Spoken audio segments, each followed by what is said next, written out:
I am Kiara. I am 35 years old. At my daughter's 6th birthday party, I walked into my parents' kitchen and found her custom birthday cake shoved headfirst into the trash can. My sister laughed and told me my child simply was not worth wasting cake on. I did not scream or argue. I picked up my little girl and walked out the front door. The very next morning, my mother called me sobbing, begging me to call the venue because they were canceling my sister's wedding. I simply said, honestly, I do not care, and hung up the phone. Before I share how I brought my toxic family's facade crumbling down around them, let me know where you are watching from in the comments below. Hit that like button and subscribe if you have ever had to stand up to family who treated you like a second-class citizen. Growing up in the affluent suburbs of Atlanta, my parents always obsessed over appearances.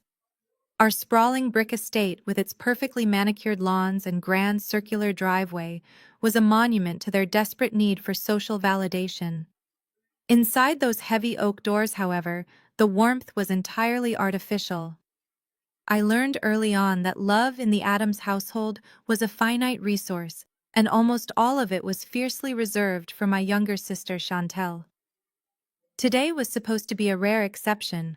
It was my daughter Maya's 6th birthday, and my mother Valerie had surprisingly offered to host a small afternoon gathering at their house. I should have known it was a trap, or at the very least an afterthought. I had spent weeks planning this day, saving up to order a beautiful custom cake decorated with delicate fondant butterflies which were Maya's absolute favorite. I had carried that cake box into the house like it was made of fragile glass, and carefully placed it in the massive industrial refrigerator in the kitchen. 2 hours into the party, the children were running around the backyard and it was finally time for cake. I walked into the kitchen, the sounds of joyous laughter echoing through the glass patio doors. I opened the heavy stainless steel refrigerator door, ready to pull out the masterpiece and light the candles. The shelf was completely empty. A cold, heavy knot formed in my stomach. I scanned the granite counters, the island, the walk-in pantry. Nothing. Then I caught a glimpse of bright pink frosting smeared against the rim of the stainless steel trash can.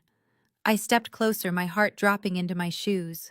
There, shoved headfirst among discarded coffee grounds, wet paper towels, and empty packaging, was Maya's beautiful butterfly cake. The delicate decorations were crushed, the cake completely ruined. I stood frozen, trying to process the sheer cruelty of what I was looking at. The swinging kitchen door pushed open, and Chantel sauntered in. She leaned against the marble island, casually swirling a mimosa in her crystal glass.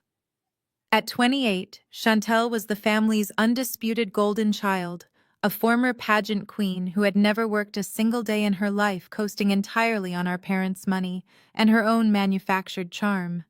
She looked at me, then followed my horrified gaze to the trash can, and a smug, unapologetic smirk spread across her face. She was not worth wasting cake on, Chantel said, taking a slow sip of her drink. I needed the fridge space to chill the imported champagne for my bridal shower tomorrow. The bottles are huge, Kiara. You know how it is. I stared at her, the sheer audacity of her words ringing in my ears. She had deliberately destroyed a 6-year-old's birthday cake for champagne.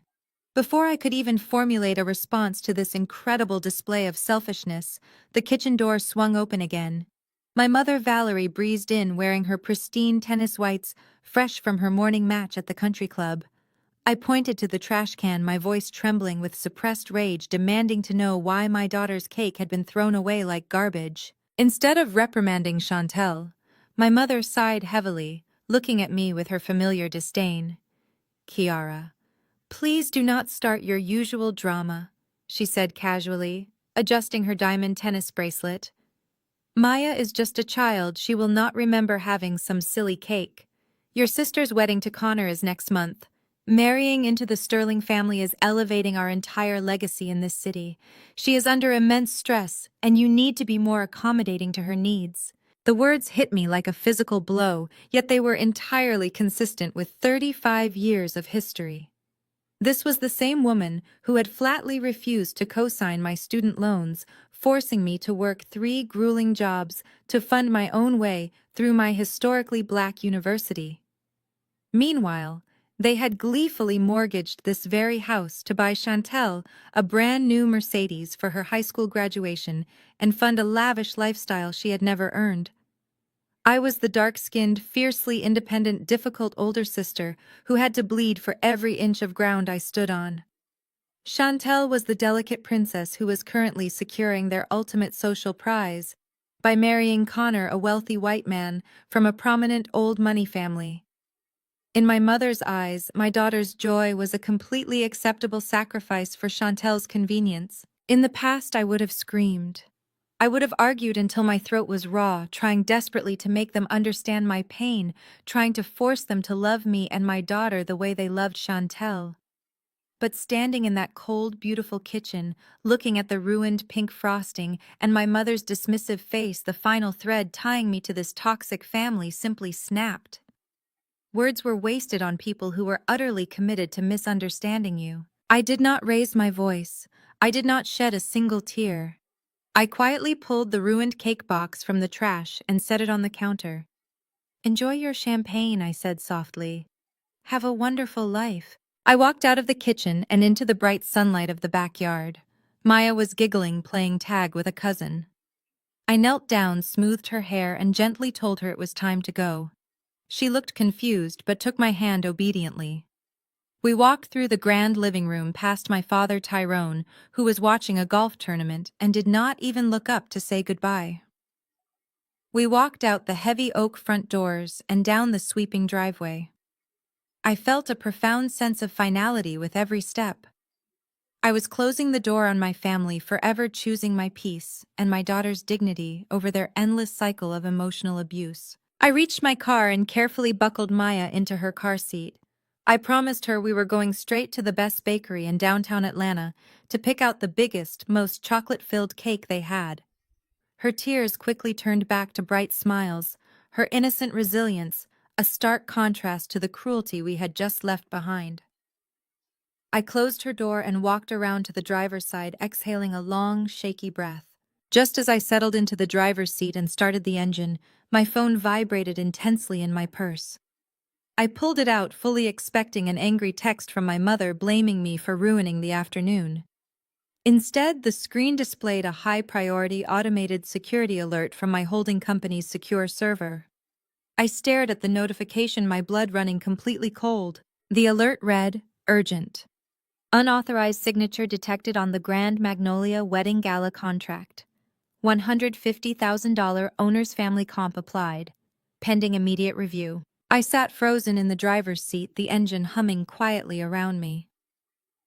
The Grand Magnolia was the most exclusive, sought-after wedding venue in the entire South, boasting sprawling botanical gardens, crystal ballrooms, and a waitlist over a year long. My family believed I was just a struggling mid-level event coordinator making a modest salary in the corporate events world. I let them believe that because it kept them from asking me for money. They had absolutely no idea that I was the silent founder and majority owner of Lumina Hospitality Group, the parent company that owned the Grand Magnolia outright. I had purchased the historic property 3 years ago when it was a dilapidated estate and poured millions into restoring it into the premier destination for Atlanta's elite. Chantel had been boasting for months about securing the venue, bragging to everyone about how Connor's family deserved nothing less than the absolute best.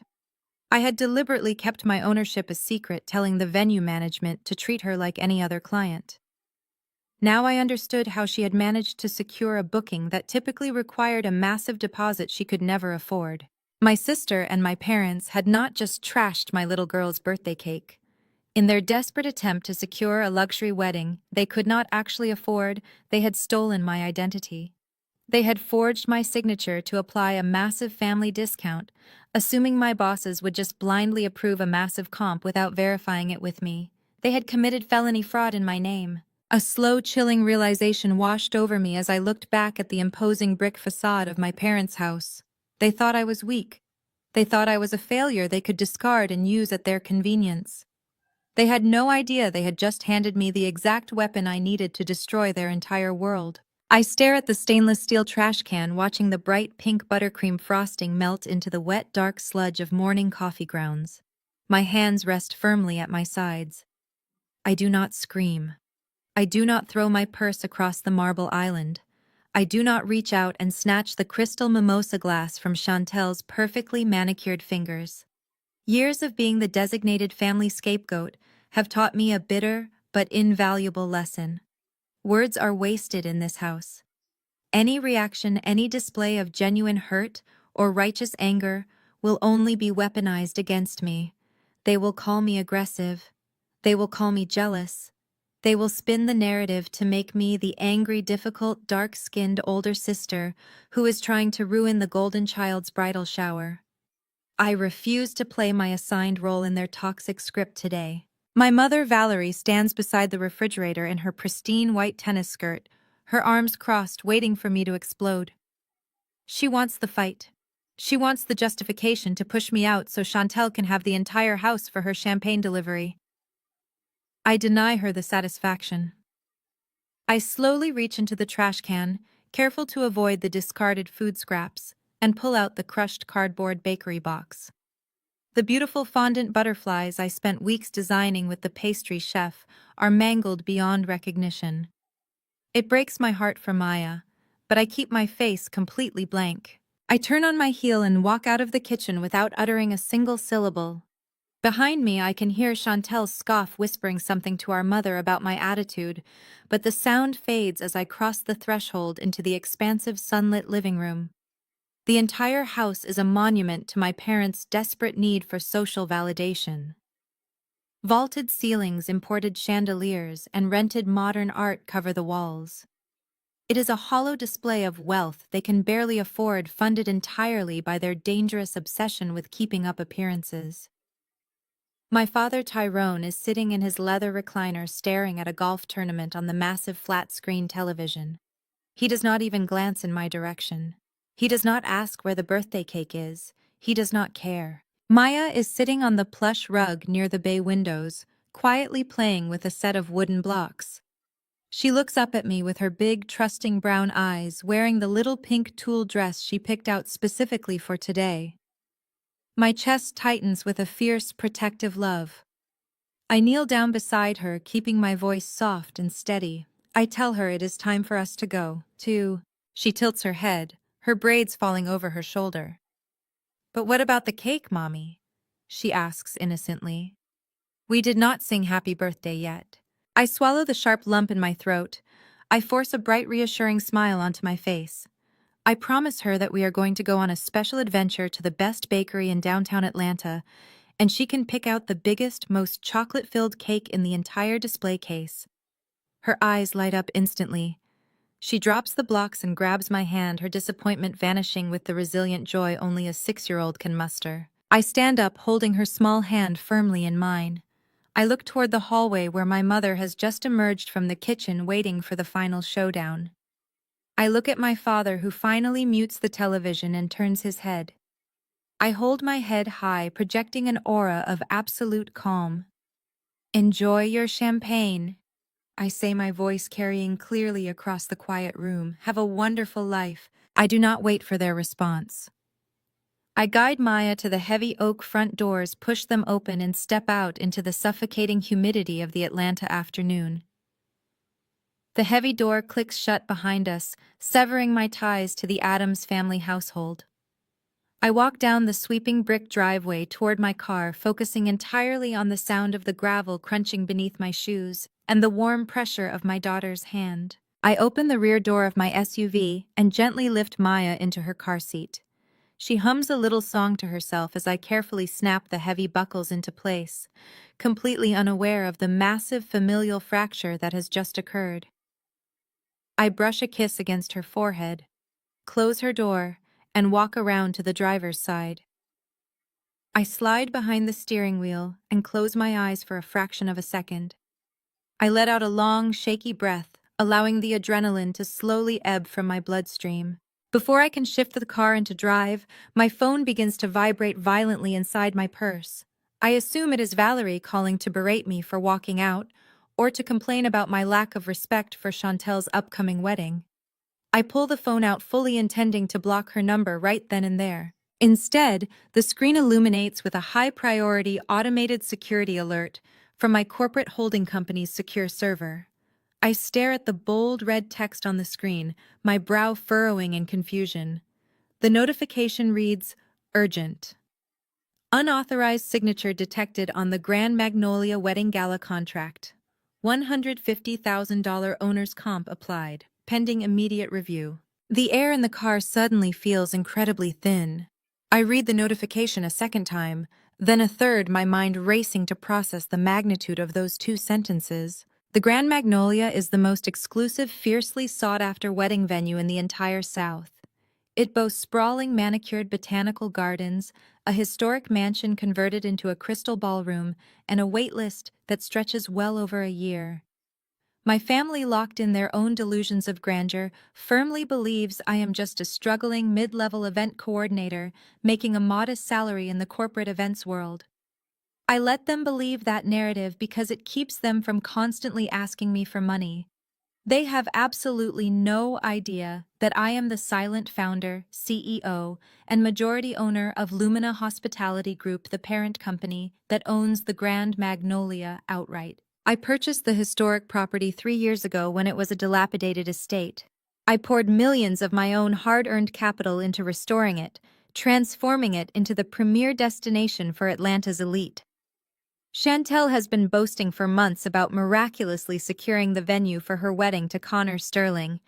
She bragged to everyone in our social circle about how Connor's old money-wealthy white family deserved nothing less than the absolute best the city had to offer.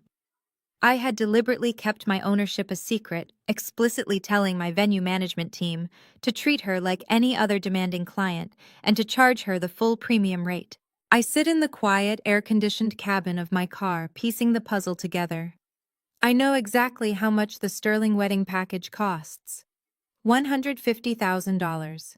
It is a premium, all-inclusive weekend buyout of the entire estate. I also know my parents' financial reality.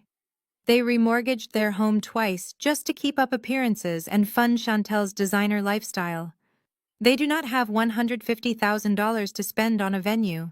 Now, looking at the security alert on my screen, I understand exactly how Chantel managed to bypass the massive required deposit. My sister and my father had not just trashed my little girl's birthday cake. In their desperate, pathetic attempt to secure a luxury wedding they could never afford, they had completely bypassed the standard booking department. They had accessed the corporate authorization forms, likely using a forged email or stolen employee credentials, and they had forged my signature. They had applied a 100% owner's family comp to the contract. They assumed I was just a low-level employee with minor administrative access. They assumed my bosses would see the Adams name, see my forged signature, and just blindly approve a massive corporate comp without ever verifying it directly with me. They had committed felony fraud in my name. A slow, chilling realization washes over me as I look back through my tinted window at the imposing brick facade of my parents' house. They truly believed I was weak. They believed I was a failure they could comfortably discard, humiliate, and use at their absolute convenience. They thought I was a stepping stone for Chantel's glorious ascent into high society. They had no idea they had just handed me the exact weapon I needed to destroy their entire world. The hurt over the ruined birthday cake evaporates, replaced instantly by a cold, calculating, and ruthless business clarity. I put the car in drive and pull out of the estate. I am going to buy my daughter the best cake in the city. And then I am going to tear my family's fraudulent empire down to the studs. The morning sunlight pours through the floor-to-ceiling windows of my downtown penthouse, casting a warm golden glow across the imported quartz countertops of my kitchen. I am standing in my silk robe, pouring a bowl of honey nut cereal for Maya, who is happily swinging her legs from one of the modern bar stools. The sheer quiet of my sanctuary is a sharp contrast to the suffocating tension I left behind at my parents' estate yesterday afternoon. Maya is humming happily, her face smeared with a bit of leftover chocolate frosting from the massive cake we devoured last night. We are safe, we are at peace. We are at. Then the sharp, jarring ring of my cell phone shatters the morning calm. I glance at the screen resting next to my coffee mug. The caller ID flashes with my mother's name, Valerie. I consider ignoring it, letting it ring out to voicemail, but a cold curiosity grips me. The automated fraud alert I received yesterday afternoon meant my security team at Lumina Hospitality Group had immediately locked down the forged contract. I want to hear exactly how my family plans to spin this disaster. I press accept and lift the phone to my ear, not bothering with a greeting. Instantly, the sound of hysterical, wet sobbing floods the speaker. Kiara, you have to fix this. Valerie wails, her voice trembling with manufactured panic. You have to fix this right now. Please call the venue. There has been a horrible, catastrophic mistake. They just sent an automated email saying they are canceling your sister's wedding. I sip my black coffee, my eyes locked on the sprawling Atlanta skyline outside my window. My mother has absolutely no idea that she is speaking to the CEO of the company that just flagged her for felony fraud. In her mind, I am still the lowly corporate event coordinator who scrapes by on a meager salary, someone who might just have enough low-level industry contacts to smooth over a supposedly clerical error.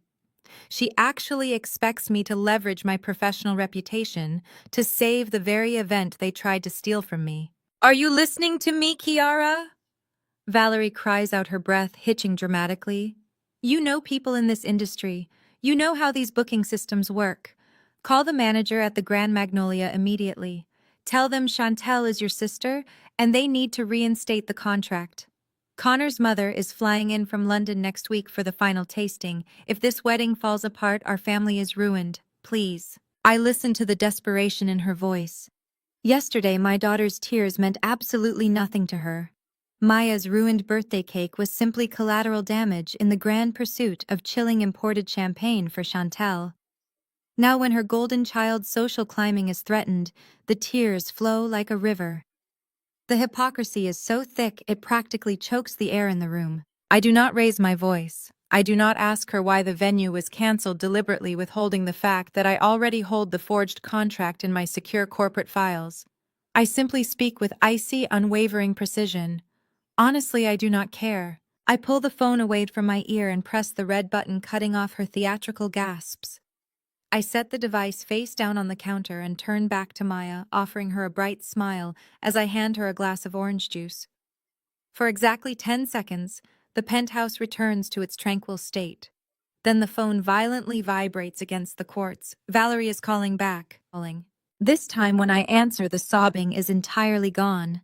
The victim routine has vanished in the blink of an eye, replaced by the vicious, venomous rage I know all too well. How dare you hang up on me? Valerie screams, her voice echoing shrilly from the speaker. You did this, you spiteful, vindictive woman. You could not handle the fact that Chantel put you in your place yesterday, so you called someone at that venue and made up lies to sabotage her. The leap in her twisted logic is staggering.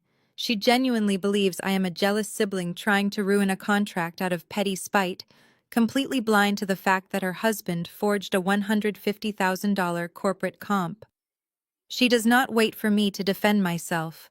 She launches into a tirade that exposes every ugly classist insecurity she harbors in her soul. You are just bitterly jealous, she spits out her words, dripping with absolute disgust. You are a miserable single mother living paycheck to paycheck, and you cannot stand the fact that your sister is marrying a wealthy white man. You cannot stomach that she is marrying into the Sterling family and securing a future of wealth and privilege that you could never even dream of achieving. Her voice grows louder, more frantic as she paces around what I can only assume is her meticulously decorated living room. You are deliberately trying to ruin our family's social standing in Atlanta's elite circles. You want to drag Chantel down to your pathetic level because you have failed at everything you have ever attempted. You are a disgrace to this family, Kiara. You will call that venue right now and fix whatever lie you told them, or I swear to God you will never step foot in our house again. I let her finish. I let her exhaust the very last drop of her toxic breath. Every hateful word she screams only solidifies the concrete wall I have built around my heart. She thinks the threat of banishing me from their home is a punishment. She does not realize it is the greatest gift she could ever give me. I look at my beautiful daughter safe and happy in her own world, and I know exactly what needs to be done. I do not defend my success. I do not tell her about the multi-million-dollar company I built from the ground up while she mocked my ambitions. I do not scream back. I just pull the phone away from my face, tap the red button to end the call, and swiftly navigate to her contact profile. With one satisfying tap, I permanently block her number. I block my father's number. I block Chantel's number. The silence that follows is exquisite. I finish my coffee, rinse the mug in the sink, and help Maya wipe the milk from her chin.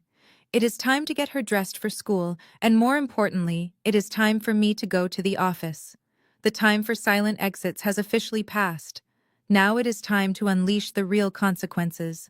After ensuring Maya has her backpack and a tightly packed lunch, I walk her to the heavy glass doors of her private elementary school. I kneel down, smoothing her uniform collar, and give her a fierce, lingering hug, promising her that today is going to be a fantastic day. I watch her run inside, greeted warmly by her teachers, and I feel a profound sense of protective clarity wash over me. My daughter will never grow up feeling like a secondary character in her own life, not as long as I am breathing. I walk back to my car, slide behind the wheel, and merge onto the bustling Atlanta highway, pointing my vehicle toward the upscale business district of Buckhead. For the past 5 years, my family has completely bought into a carefully constructed narrative I allowed them to believe. They think I am a mid-level event coordinator at a generic planning agency, someone who answers phones, organizes catering menus, and barely scrapes together enough money to pay rent each month. They view my independence as a charming but ultimately pathetic struggle, a rebellion that left me struggling while Chantel flourished. They have no idea that the modest sedan I drive to their house is a deliberate choice, just like the understated clothes I wear around them to avoid their endless probing questions about money. The truth is entirely different. I am the silent founder, CEO, and majority shareholder of Lumina Hospitality Group. We own and operate 5 of the most lucrative luxury properties in the state. Our crown jewel is the Grand Magnolia, the exact venue Chantel has been publicly bragging about securing for her high society wedding. It is a stunning historic property, featuring sprawling botanical gardens, imported crystal chandeliers, and an exclusive clientele list that includes celebrities, elite politicians, and old money families. I bought it as a crumbling, forgotten estate, poured my own capital into a massive renovation, and turned it into a multi-million-dollar gold mine. My family simply assumed Chantel had charmed her way into a booking or that Connor's family had pulled strings.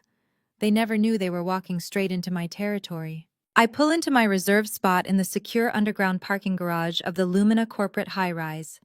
The moment I step out of the private elevator and onto the executive floor, the lingering toxicity of my family completely vanishes. I am no longer Kiara, the difficult dark-skinned disappointment. I am Kiara Washington, the undisputed boss. I walk past the sleek reception desk, nodding to my staff, and head straight for my corner office with its panoramic floor-to-ceiling views of the Atlanta skyline. My operations director, Jasmine, is already waiting for me at my mahogany conference table. Jasmine is razor-sharp, relentlessly efficient, and ferociously protective of our company. She has a thick manila folder resting in front of her, and her expression is unusually grim. We do not exchange pleasantries. I set my bag down, take the leather executive chair opposite her, and ask to see the contract. Jasmine slides the heavy file across the polished wood. She explains that the automated security system flagged the document late yesterday afternoon when a junior booking agent tried to process it into the main ledger. I open the folder, my eyes scanning the meticulously itemized contract. It is the Platinum Magnolia package, our most expensive and exclusive offering. It includes a complete weekend buyout of the estate premium beluga caviar service, towering imported white orchid arrangements, a private string quartet, custom ice sculptures, and unlimited access to the property's vintage wine cellar. The grand total sits boldly at the bottom of the page, $150,000. But that is not what triggered the security alert. I look closely at the payment breakdown section. Instead of a standard 50% deposit, There is a bold, handwritten addendum scrawled across the payment terms. It reads 100% owner's family comp. I stare at the signatures at the bottom of the page. They're executed with absolute arrogance are the signatures of my sister Chantel and my father Tyrone. Right next to them on the line designated for corporate authorization is a signature that is supposed to be mine. It is a sloppy, desperate forgery. They had clearly taken a piece of mail or an old greeting card I had sent them, traced my handwriting, and slapped it onto a legally binding corporate document. Jasmine watches me carefully as I study the forgery, her arms crossed tight against her chest. She tells me that the contract was slipped into a stack of routine administrative approvals that the venue's front desk processes every single day. The breathtaking audacity of their plan becomes crystal clear as I trace my father's heavy pen strokes. My father and sister assumed I was just a low-level employee with minor administrative privileges. They figured they could bypass the normal booking channels, forge my name, to apply a massive employee family discount and slip the paperwork into the general system. They arrogantly thought that my so-called bosses would see a venue coordinator's signature and simply push the discount through as a professional courtesy without ever verifying the massive comp with me directly. Or worse, they assumed that once the wedding was locked into the system, I would be too terrified of my father's explosive temper to report the fraud to upper management. Tyrone operates entirely on patriarchal intimidation. He genuinely thought he could bully me into covering for them, forcing me to quietly absorb the cost or risk losing my job to save the family from embarrassment. They wanted to exploit my supposed low-level position to steal $150,000 in premium luxury services all so Chantel could impress her wealthy fiancé's mother and secure her place in high society. They honestly believed I was too weak, too desperate for their approval, and too compliant to stop them. I close the folder and rest my hands flat on the cool mahogany table. Jasmine asks me if we should immediately terminate the booking, lock them out of the system, and cancel the event outright. I look out the window at the sprawling city below, a slow, calculated smile touching the corners of my mouth. I tell her no. Canceling the wedding quietly would only allow them to spin a false narrative where they are the innocent victims. It would allow Chantel to cry to Connor about clerical errors or vindictive venue managers who ruined her special day. I will not give them the luxury of a quiet exit, nor will I let them paint me as the villain in their manufactured tragedy. I tap my finger against the forged contract, the blueprint for their absolute destruction, sitting right under my hand. I sit across from Jasmine, my operations director, listening to the steady hum of the city traffic through the floor-to-ceiling glass windows of my executive office. The forged contract lies flat on the mahogany table between us. Jasmine looks at me, her professional composure barely masking her absolute shock. She knows the names on the document. She knows Chantel is the demanding bride who has been terrorizing our floral department for weeks. Now seeing my forged signature on the authorization line, Jasmine understands the deeply personal nature of this theft. She asks me if she should simply void the contract, delete the file from our system, and flag the clients for permanent refusal of service. It is the standard protocol for fraudulent bookings. I look at the sloppy forgery of my name, tracing the hurried ink strokes with my eyes. My family thought I was a pathetic, powerless, mid-level coordinator. They thought they could use my name to steal from a luxury corporation without any repercussions because they assumed I would be too terrified to speak up. They banked on my silence. They banked on my lifetime of submission. I lean back in my leather chair and fold my hands in my lap. I tell Jasmine that we are not going to void anything. We are not going to sweep this under the rug and let them quietly scramble for a cheaper venue. We are going to hold them exactly to the contract they signed. I instruct her to open a new email draft and copy our corporate legal counsel on the message. I dictate the terms with absolute icy clarity. We are issuing a formal legally binding demand for the full $150,000 payment up front. We explicitly state that the 100% owner family compensation was flagged and rejected due to the fraudulent use of an employee's identity. We inform them that forging a corporate signature is a severe violation of our terms of service, and as a result, the standard payment schedule is completely nullified. They do not get to pay in installments. They do not get a grace period. I tell Jasmine to set a strict 48-hour deadline. If the full $150,000 is not wired directly into the Lumina Hospitality Group holding account by that exact time, the venue reservation is terminated. I make sure she adds one final devastating detail. If they fail to pay their premium spring weekend, will be immediately transferred to a high-paying tech executive who has been sitting on our waitlist for 14 months offering to pay double for a cancellation. Jasmine's fingers fly across her keyboard, typing out the most polite, professionally lethal demand letter I have ever authorized. As she works, I look out the window and think about my father, Tyrone. He has always viewed my boundaries as personal insults. When I was 19, he drained my modest savings account from my summer job to pay for Chantel's expensive pageant gowns. When I confronted him, he bellowed that I owed this family for putting a roof over my head and food in my stomach. He has spent his entire life believing that what is mine is actually his, and that I have absolutely no right to deny him. He believes he can reach into my life, take whatever he wants, and demand my gratitude in return. He thought he could do the exact same thing today. He thought he could reach into my corporate life, forge my name, and steal a luxury wedding. He has no idea that the company he is trying to defraud is entirely mine. He has no idea that he just stepped into an arena where his patriarchal bullying means absolutely nothing. Jasmine pauses her typing and looks up at me. She reads the final draft aloud.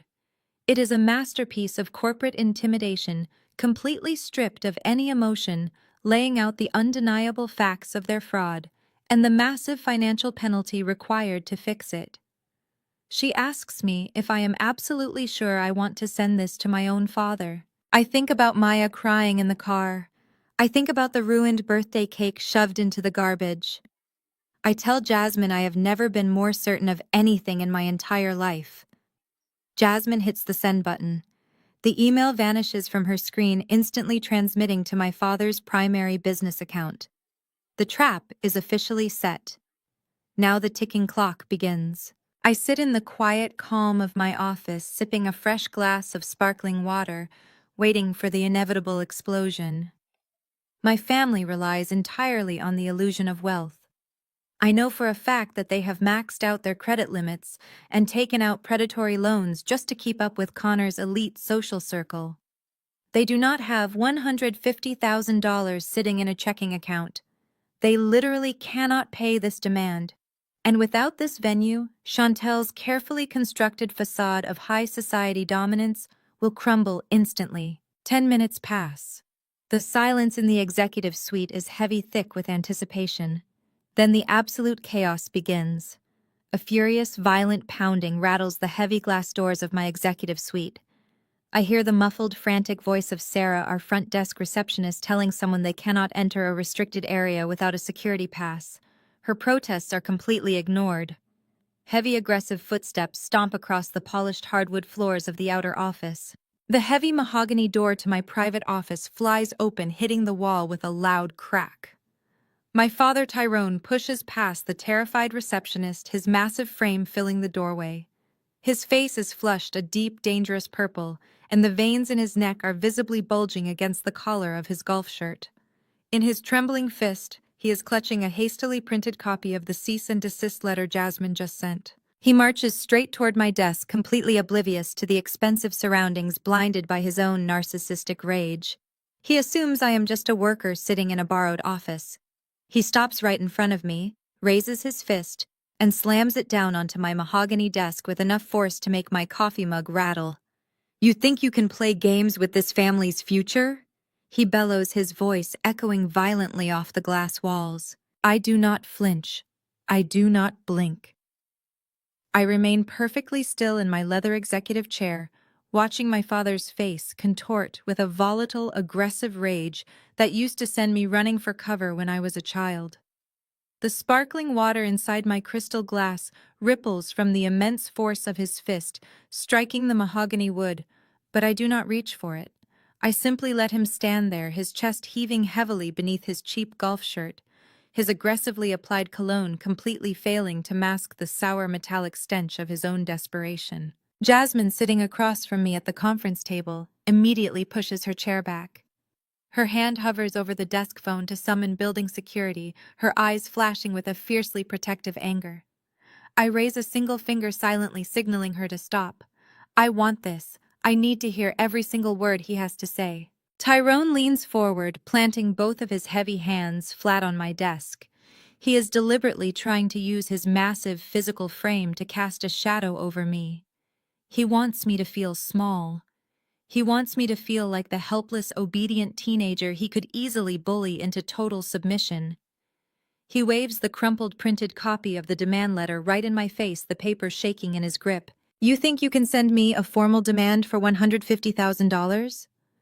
Tyrone roars, his voice carrying a raspy, guttural edge that bounces violently off the soundproof glass walls of my office. You think you can extort your own flesh and blood because you are harboring some pathetic, bitter grudge against your sister. You are nothing but a low-level event planner, Kiara. You answer phones and arrange napkins for people who actually matter. You are going to log into your little computer system right now, retract this ridiculous extortion letter, and process that venue compensation. I lean back in my chair, resting my elbows on the armrests and gracefully interlock my fingers. I let the silence stretch out, allowing the echo of his tantrum to die a pathetic death in the pristine air-conditioned room. And if I refuse, I ask, my voice barely above a whisper, yet slicing through the heavy tension with absolute authority. Tyrone scoffs a cruel, mocking sound that exposes his jagged teeth. If you refuse, I will end you. I will pick up my phone right now, and I will call the highest-ranking executives of Lumina Hospitality Group. I will demand to speak to your superiors. I will tell them that their bitter, insubordinate employee is trying to sabotage a premium client account out of sheer jealousy. I will have you fired before you can even pack up your desk. You will be blacklisted from every single event planning agency in Atlanta. I will make sure you are entirely unemployable. He stands up straight, puffing his chest out, and points a thick, trembling finger right at me. I broke my back for you. I sacrificed my youth, my money, and my energy to put food in your mouth and a roof over your head. You owe me everything you have. You owe this family your absolute loyalty. Chantel is marrying a Sterling. She is securing a future of extreme wealth that will elevate this entire family.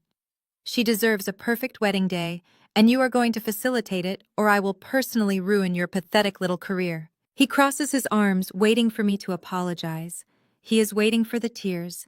He is waiting for the terrified compliance he trained into me for 2 decades. I look at the crumpled paper in his hand, then up at his flushed, sweating face. He is not a powerful patriarch. He is just a frightened, broke man, masquerading as a king, entirely dependent on a system of control that no longer exists. Are you quite finished? I ask calmly. Tyrone glares at me, his jaw tightening so hard I can hear his teeth grinding. I am waiting for you to fix this mess, Kiara. I slowly stand up from my chair. I smooth the front of my tailored silk blazer, projecting an aura of total, unshakable control. You talk about sacrifices, Tyrone. You talk about what I owe this family. I step around the massive mahogany desk, slowly closing the distance between us. Let us talk about those grand sacrifices. When I was 18 years old, I came to you with my college acceptance letter. I had earned a partial academic scholarship, but I needed a co-signer for my student loans to cover the rest of the tuition. I stood in your kitchen holding those financial aid papers, and I begged you. I pleaded with you to sign a piece of paper so I could get a business degree. I watch his eyes dart to the side. He knows exactly where I am going, but I refuse to let him look away. You looked me dead in the eye and told me I was a bad investment. I state, my voice dropping to a freezing, lethal pitch. You told me that the business world was strictly designed for men, and that throwing money at a dark-skinned girl's education was a waste of resources. You said a woman's only real currency was how well she married, and that I should just focus on finding a husband who could tolerate my ambition. You outright refused to sign those loan papers. I take another deliberate step forward, forcing him to nervously shift his weight backward. Exactly 3 months later, Chantel graduated from high school with a miserable C average. And what did you do for your golden child? You walked into a luxury dealership and dropped $60,000 in cold hard cash to buy her a brand new Mercedes-Benz. You drained the family accounts to reward absolute mediocrity because she was light-skinned, pretty, and promised to marry into old money. You decided that her social climbing was worth a luxury vehicle, while my higher education was not even worth a signature on a loan document. Tyrone opens his mouth to speak, to offer some pathetic rambling justification, but I raise my hand, slicing through the air to completely silence him. You raised me to be a stepping stone.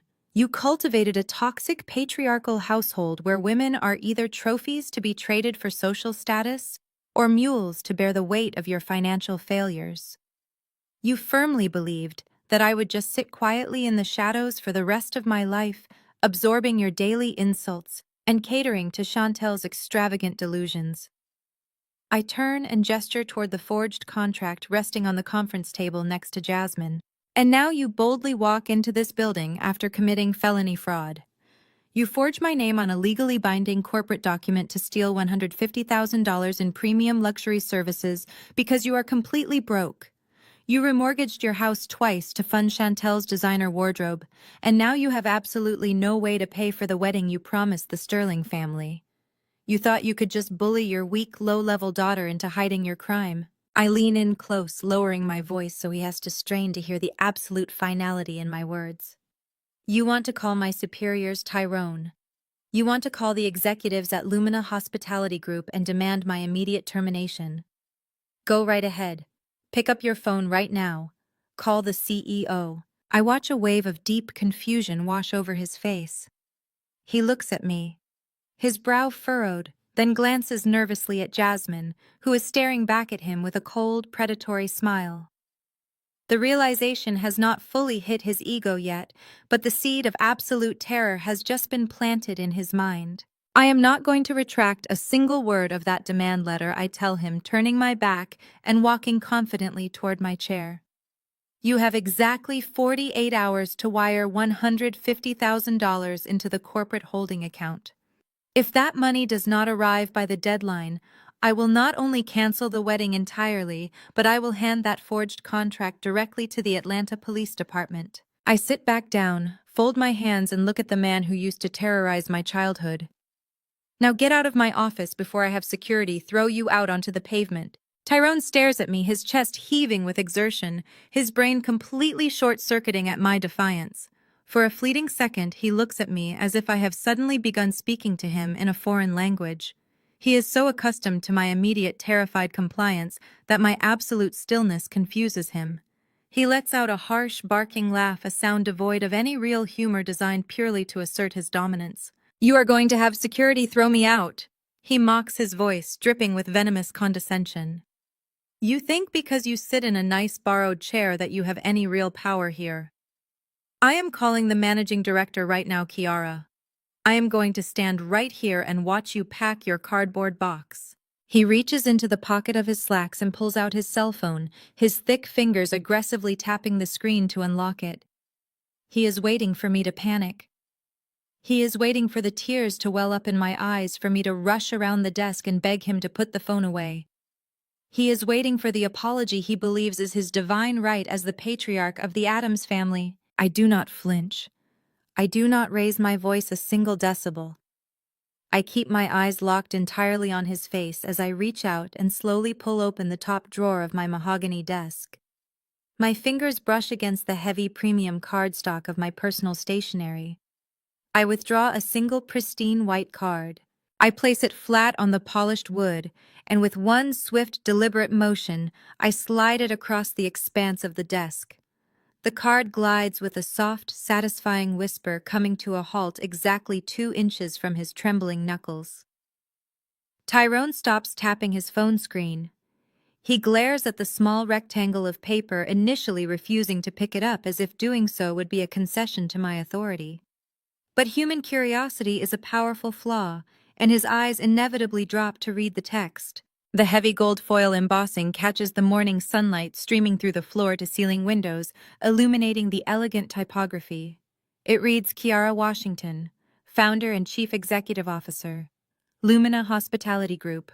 I watch the exact moment the devastating reality of his situation pierces through his thick, impenetrable ego. It is a spectacular, almost theatrical physical transformation. The angry, violent purple flush that had stained his face just moments ago vanishes instantly. All the blood drains from his cheeks, leaving behind a sickly, ashen gray pallor. His jaw goes completely slack, and the cell phone slips from his loosened grip, clattering loudly against the wood of my desk. He looks up at me, his eyes wide and unblinking, his breathing suddenly shallow and rapid. You, he stammers, the booming authoritative resonance completely stripped from his vocal cords. You are the CEO. I am the silent founder, the sole visionary, and the absolute majority shareholder of this entire corporate entity. I state my voice carrying the lethal calm of an apex predator closing its jaws. I own the building you are standing in. I own the chairs you are looking at. And most importantly, I own the Grand Magnolia estate. I bought it. I restored it. I hired the managers you thought you could manipulate, and I built the digital infrastructure you so foolishly thought you could bypass. He opens his mouth to speak, perhaps to issue a denial, or to spin another one of his famous gaslighting narratives, but his throat is entirely dry. He swallows hard, his eyes darting frantically between me and Jasmine, who is sitting quietly at the conference table, observing his total destruction, with a look of supreme professional satisfaction. You assumed I was a low-level coordinator. I continue stepping closer to the edge of the desk, so he is forced to look up at me. You and Chantel arrogantly believed you could forge a corporate signature slided into an administrative pile and steal $150,000 worth of premium inventory from a faceless conglomerate. You never stopped to consider that the system you were defrauding was built to flag anomalies instantly. I gesture to the thick manila folder resting near Jasmine. Our corporate fraud department logged your forged signature the exact second it was uploaded into the system. I explain, watching him flinch at the word fraud. You did not just forge a piece of paper, Tyrone. You logged into a secure corporate server. Our IT department immediately pulled the unredacted IP logs. We tracked the digital footprint directly back to the Wi-Fi router in your living room.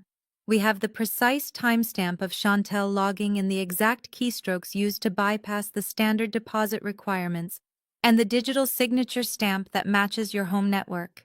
It is irrefutable, undeniable digital forensics. Tyrone takes a shaky step backward.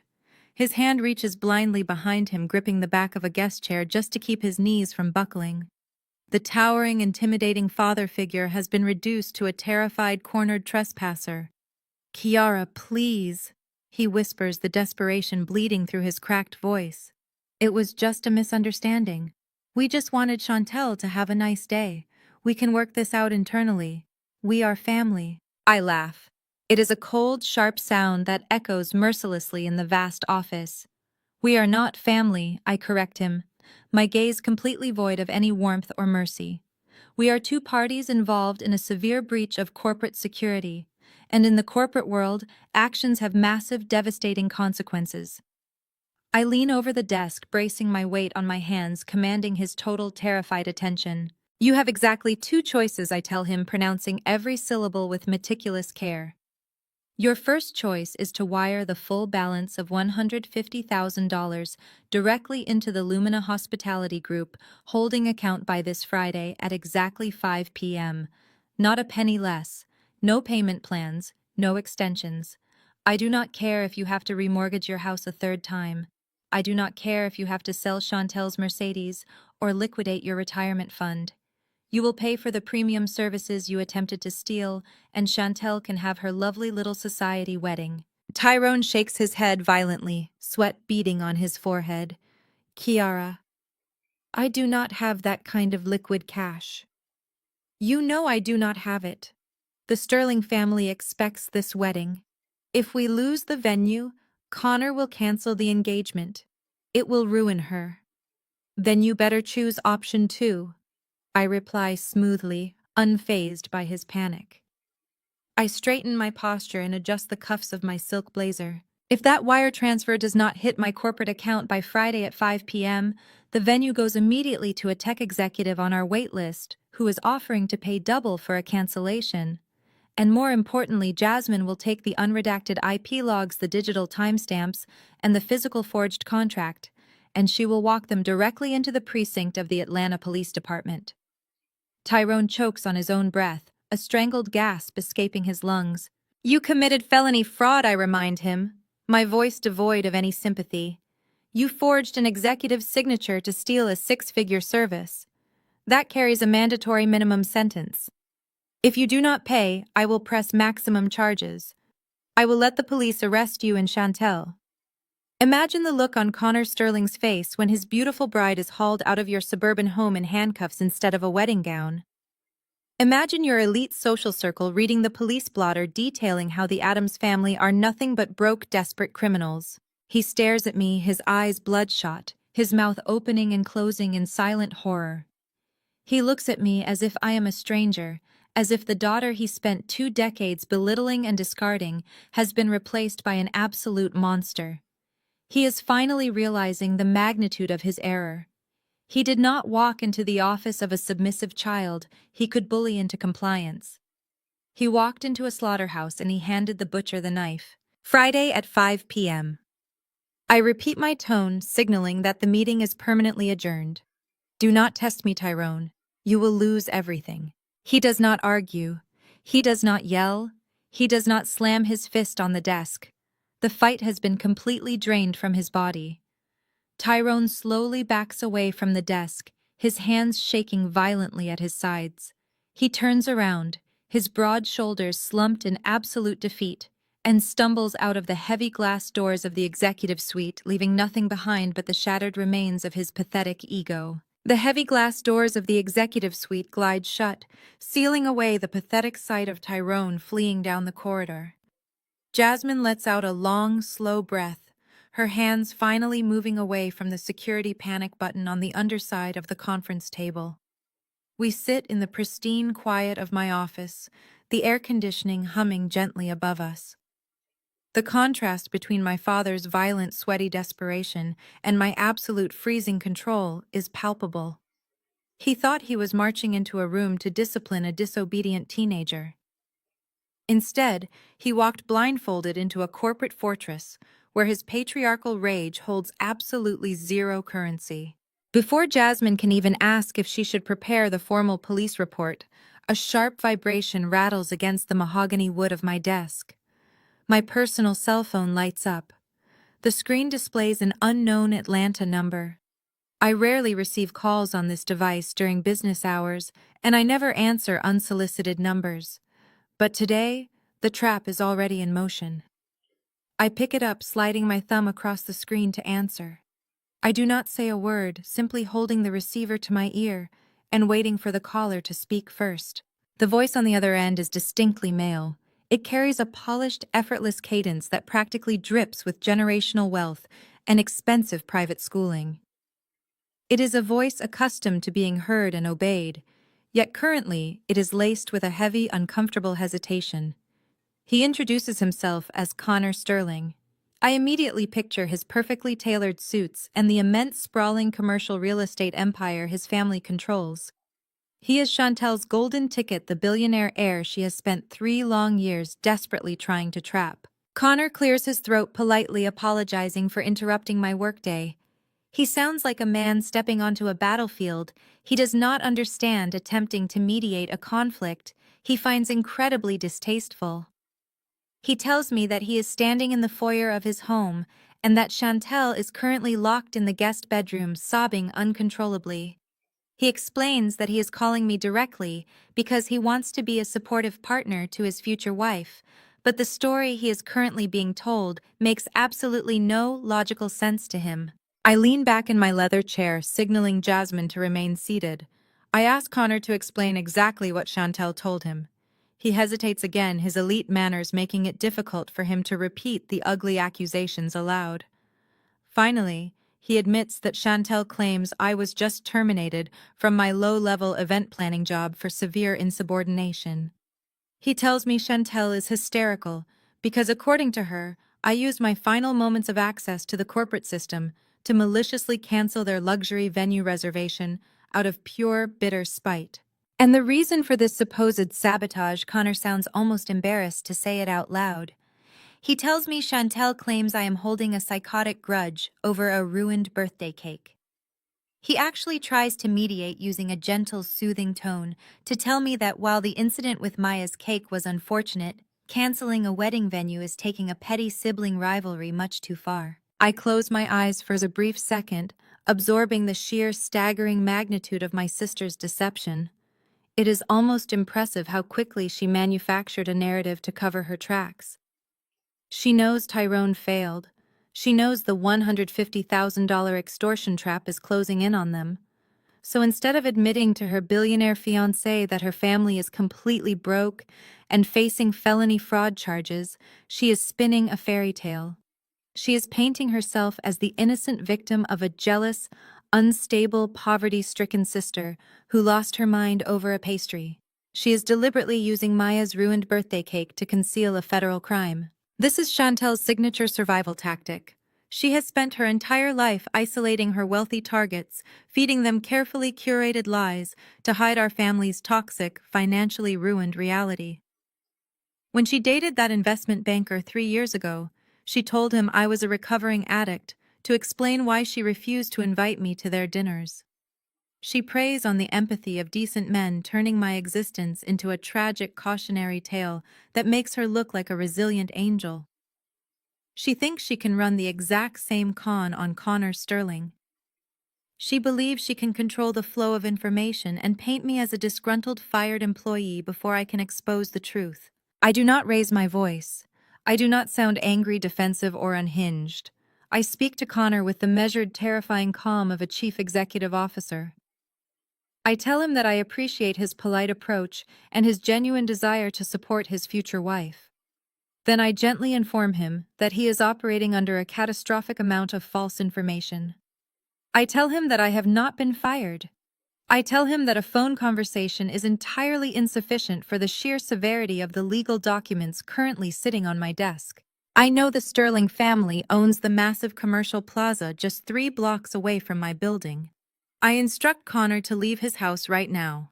I tell him to meet me at the private executive cafe on the top floor of his own family's building in exactly 1 hour. I specify that he must come completely alone. I tell him I will bring the physical evidence regarding his wedding venue, and he can decide for himself who is telling the truth. Connor is silent for a moment, processing my freezing, authoritative tone. It directly contradicts the image of the erratic, hysterical woman Chantel just described to him. He agrees to the meeting, his voice tight with a sudden dawning apprehension. But before he can confirm the exact time, the background noise on his end of the phone shatters. I hear a heavy wooden door slam open against a wall. Then I hear Chantel. Her voice is shrill, manic, and completely stripped of her delicate high society facade. She screams at the top of her lungs, her panic echoing violently through the receiver. "Connor, do not talk to that crazy bitch. Hang up the phone right now." The line instantly goes dead. The Sterling Plaza Executive Lounge sits 40 stories above the chaotic Atlanta traffic, wrapped in floor-to-ceiling tinted glass and bathed in the quiet, insulated hum of generational wealth. It is an exclusive sanctuary designed for corporate titans requiring a biometric scan just to access the elevator bank. It is Connor Sterling's territory, an environment built entirely to keep people like my father and sister on the outside. I step off the private elevator and easily spot Connor sitting in a secluded leather booth at the far end of the room. He is wearing a tailored charcoal suit, his posture rigid with tension as he stares down at an untouched cup of black coffee.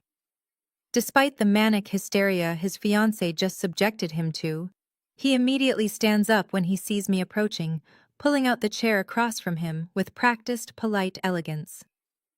Connor has always been a fundamentally decent man.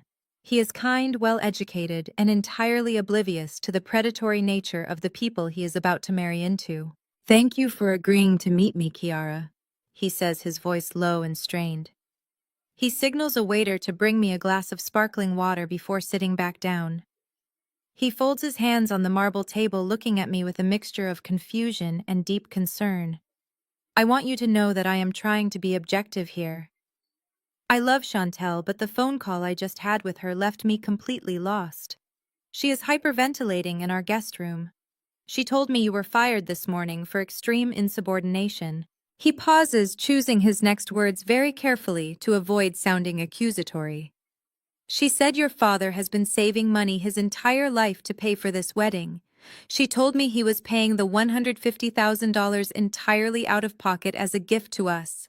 And according to Chantel, you used your final hours of system access to maliciously cancel the venue out of pure spite. I take a slow, deliberate sip of my sparkling water, letting the cool liquid soothe my throat. The sheer audacity of the narrative Chantel has constructed is almost breathtaking. She has spent 3 years curating the illusion that she comes from a prosperous, stable family. She convinced Connor that Tyrone is a proud, wealthy patriarch, generously funding a luxury event, all while our father is drowning in predatory loans and multiple mortgages just to keep his house out of foreclosure. I place my glass down on a linen coaster. I do not raise my voice. I do not show an ounce of the anger simmering beneath my calm exterior. Connor, I say smoothly, folding my hands on the table, my parents do not have $150,000. They do not even have $15,000 in liquid assets. My father has remortgaged his suburban home twice to fund Chantel's designer wardrobe and her desperate attempts to integrate into your social circle. There is no secret savings account. There is no grand patriarch offering a wedding gift. You have been lied to since the day you met her. Connor frowns, shaking his head slightly. He wants to defend her, his protective instincts fighting against my absolute certainty. But Kiara, I saw the deposit confirmation emails. She showed them to me on her phone. The venue is booked. I reach into my leather tote bag and pull out the thick manila folder Jasmine prepared for me. I place it flat on the marble table and slide it across the smooth surface until it rests directly under Connor's gaze. She showed you forged documents, I state plainly. I am not a fired event planner, Connor. I am the founder, the chief executive officer, and the majority shareholder of Lumina Hospitality Group. I own the company your future father-in-law just tried to defraud. Connor physically recoils, his back hitting the leather booth. The color instantly drains from his face as he stares at me. The cognitive dissonance is hitting him like a freight train. He looks down at the folder, his hands hesitating for a fraction of a second before he flips the cover open. I guide him through the contents with surgical precision. The first page is the contract Chantel showed you. Look at the authorization line. That is my signature forged by Tyrone. The second page is our corporate security log. When they bypassed the standard deposit requirement, our system flagged the anomaly. The third page contains the unredacted IP logs provided by our IT department. Those numbers trace the digital footprint of the contract submission directly back to the Wi-Fi router inside my father's living room. Connor reads the documents. As an executive who deals with commercial real estate contracts daily, he understands exactly what he is looking at. He sees the timestamps. He sees the digital signatures. He sees the absolute undeniable proof of a federal crime sitting in his lap. His breathing turns shallow. This is felony fraud, Connor whispers, his eyes scanning the IP logs again and again, desperately searching for a mistake that does not exist. Your father tried to steal a 6-figure venue reservation. I gave him 48 hours to wire the full amount to our corporate holding account. I inform him, my voice completely devoid of sympathy.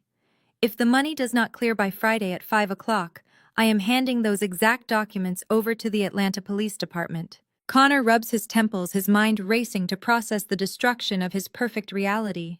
He looks up at me, his eyes pleading for a loophole. Tyrone could have done this alone.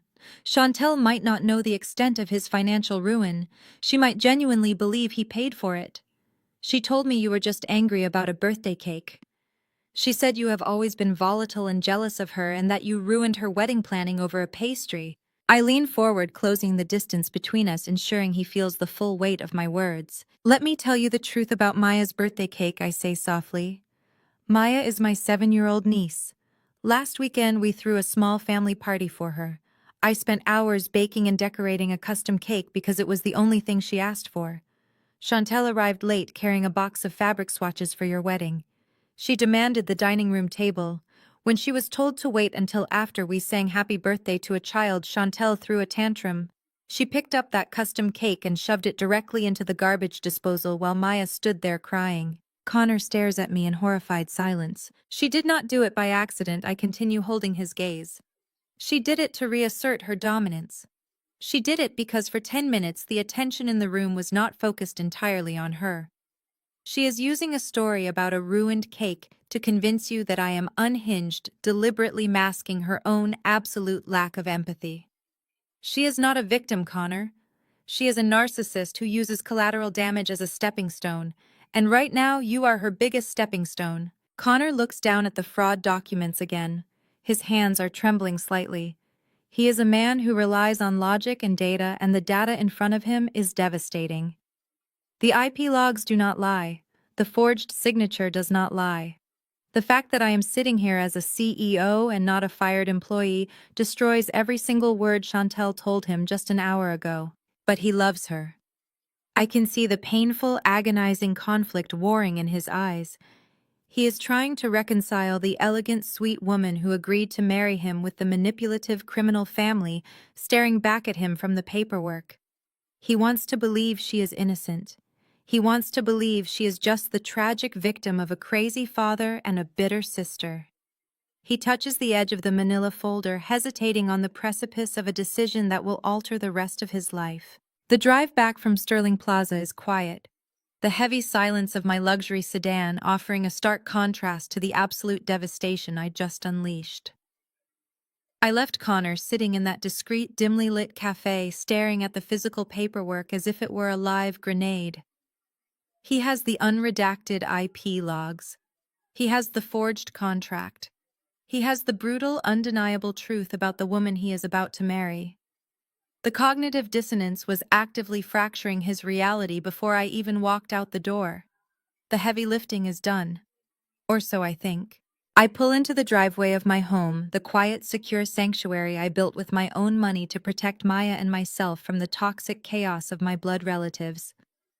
I step through the front door, slipping off my heels and dropping my keys onto the entryway console. The house is perfectly peaceful. Maya is still at her after-school program, and I have exactly 2 hours of absolute silence to decompress, pour a glass of wine, and prepare for the evening. But the silence is immediately and violently shattered. My personal cell phone resting in the bottom of my leather tote bag begins to vibrate. It is not just a single notification.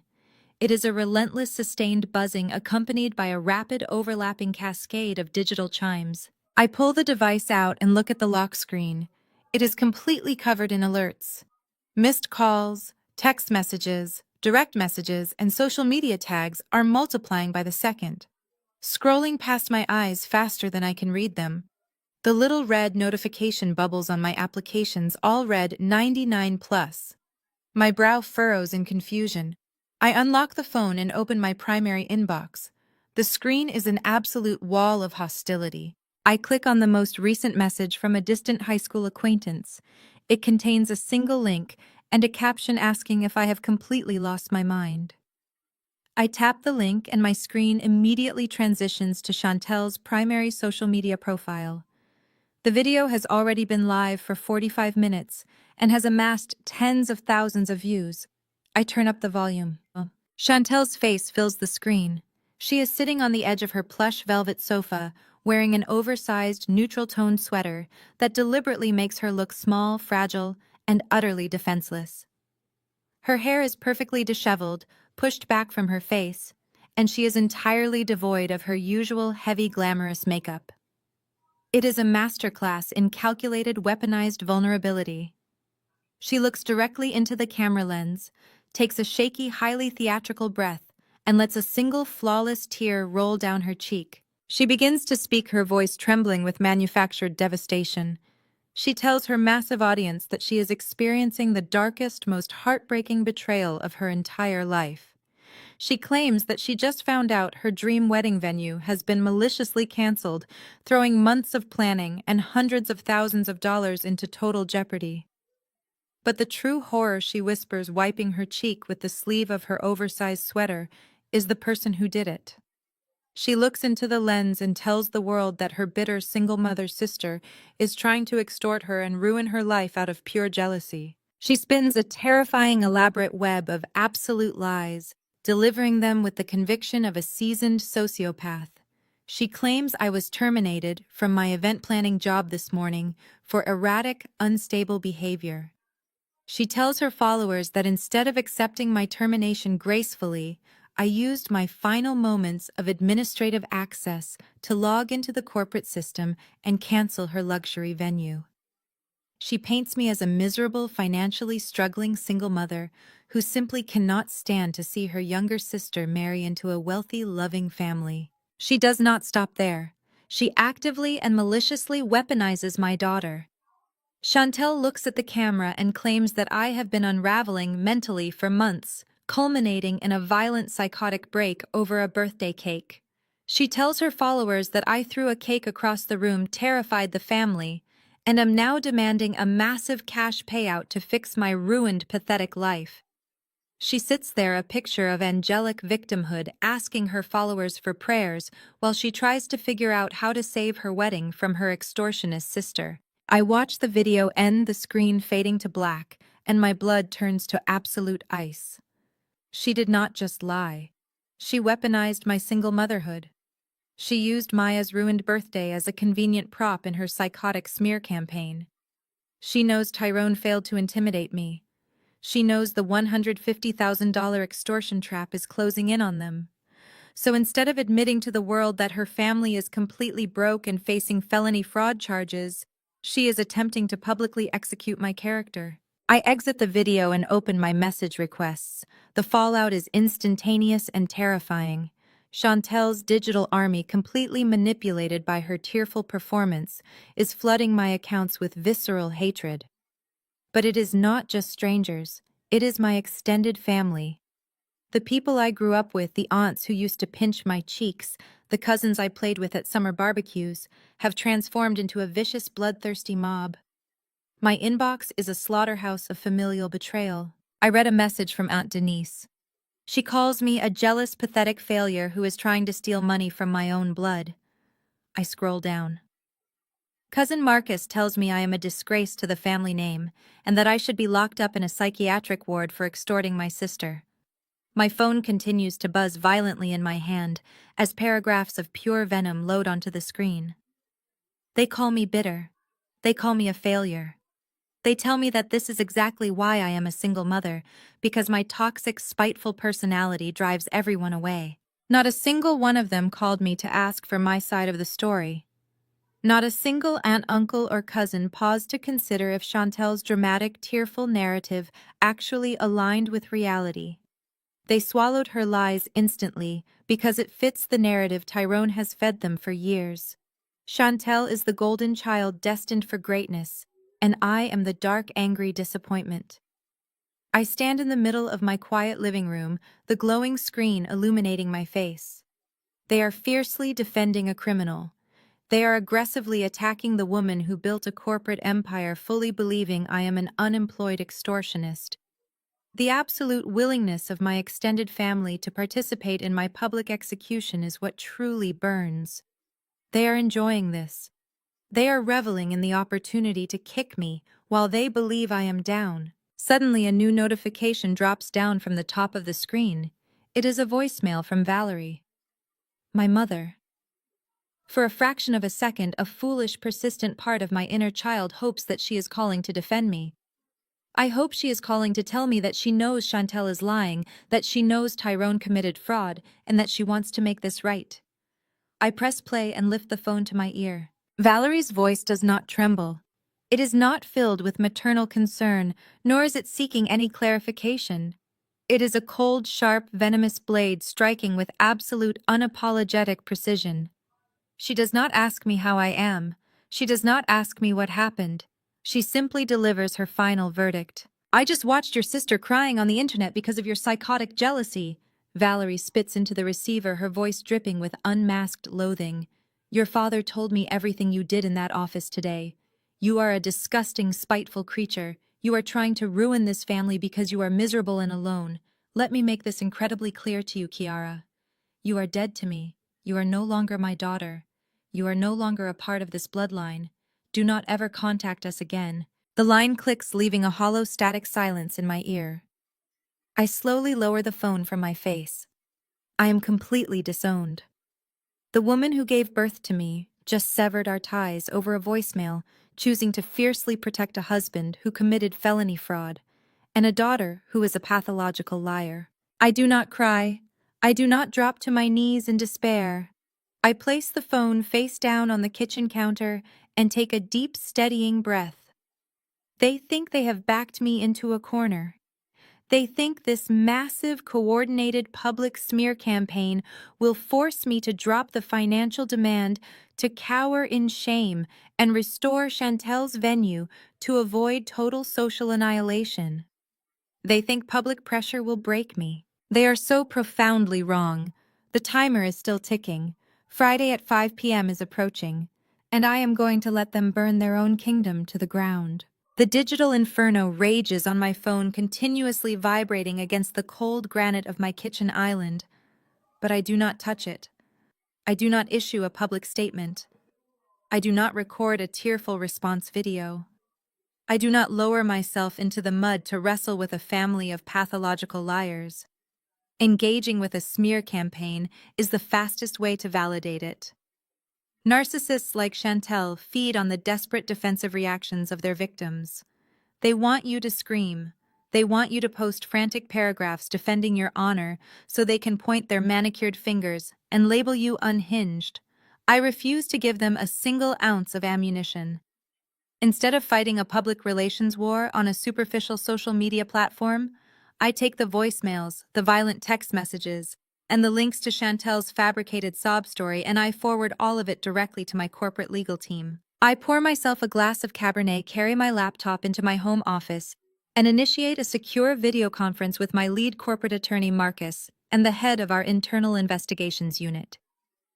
If my family is going to launch a full-scale character assassination to protect their billionaire wedding facade, I need to know exactly what kind of structural integrity is holding that facade together. I instruct the investigative team to pull every piece of available public financial data on Tyrone and Valerie Adams. I want property deeds, mortgage histories, public tax liens, and civil court records. It takes the team less than 3 hours to compile a comprehensive dossier. Marcus sends the encrypted file to my secure inbox. I open it, taking a slow sip of my wine as I scroll through the financial reality of my blood relatives. What I find is not just bad. It is a catastrophic radioactive crater of absolute financial ruin. Tyrone has spent my entire life boasting about his success, wearing tailored suits and demanding total patriarchal respect as the wealthy provider. But the documents on my screen tell a profoundly pathetic story. Their sprawling 5-bedroom suburban home, the ultimate symbol of their middle-class superiority, has been completely leveraged. They took out a second mortgage 5 years ago. 2 years later, they maxed out a home equity line of credit. The property is underwater, but the disaster goes much deeper than real estate. I scroll down to the credit analysis. The sheer volume of consumer debt is staggering. There are multiple high-interest personal loans, 0% introductory credit cards that have defaulted to penalty rates, and leased luxury vehicles operating under subprime financing agreements. The puzzle pieces instantly snap into place.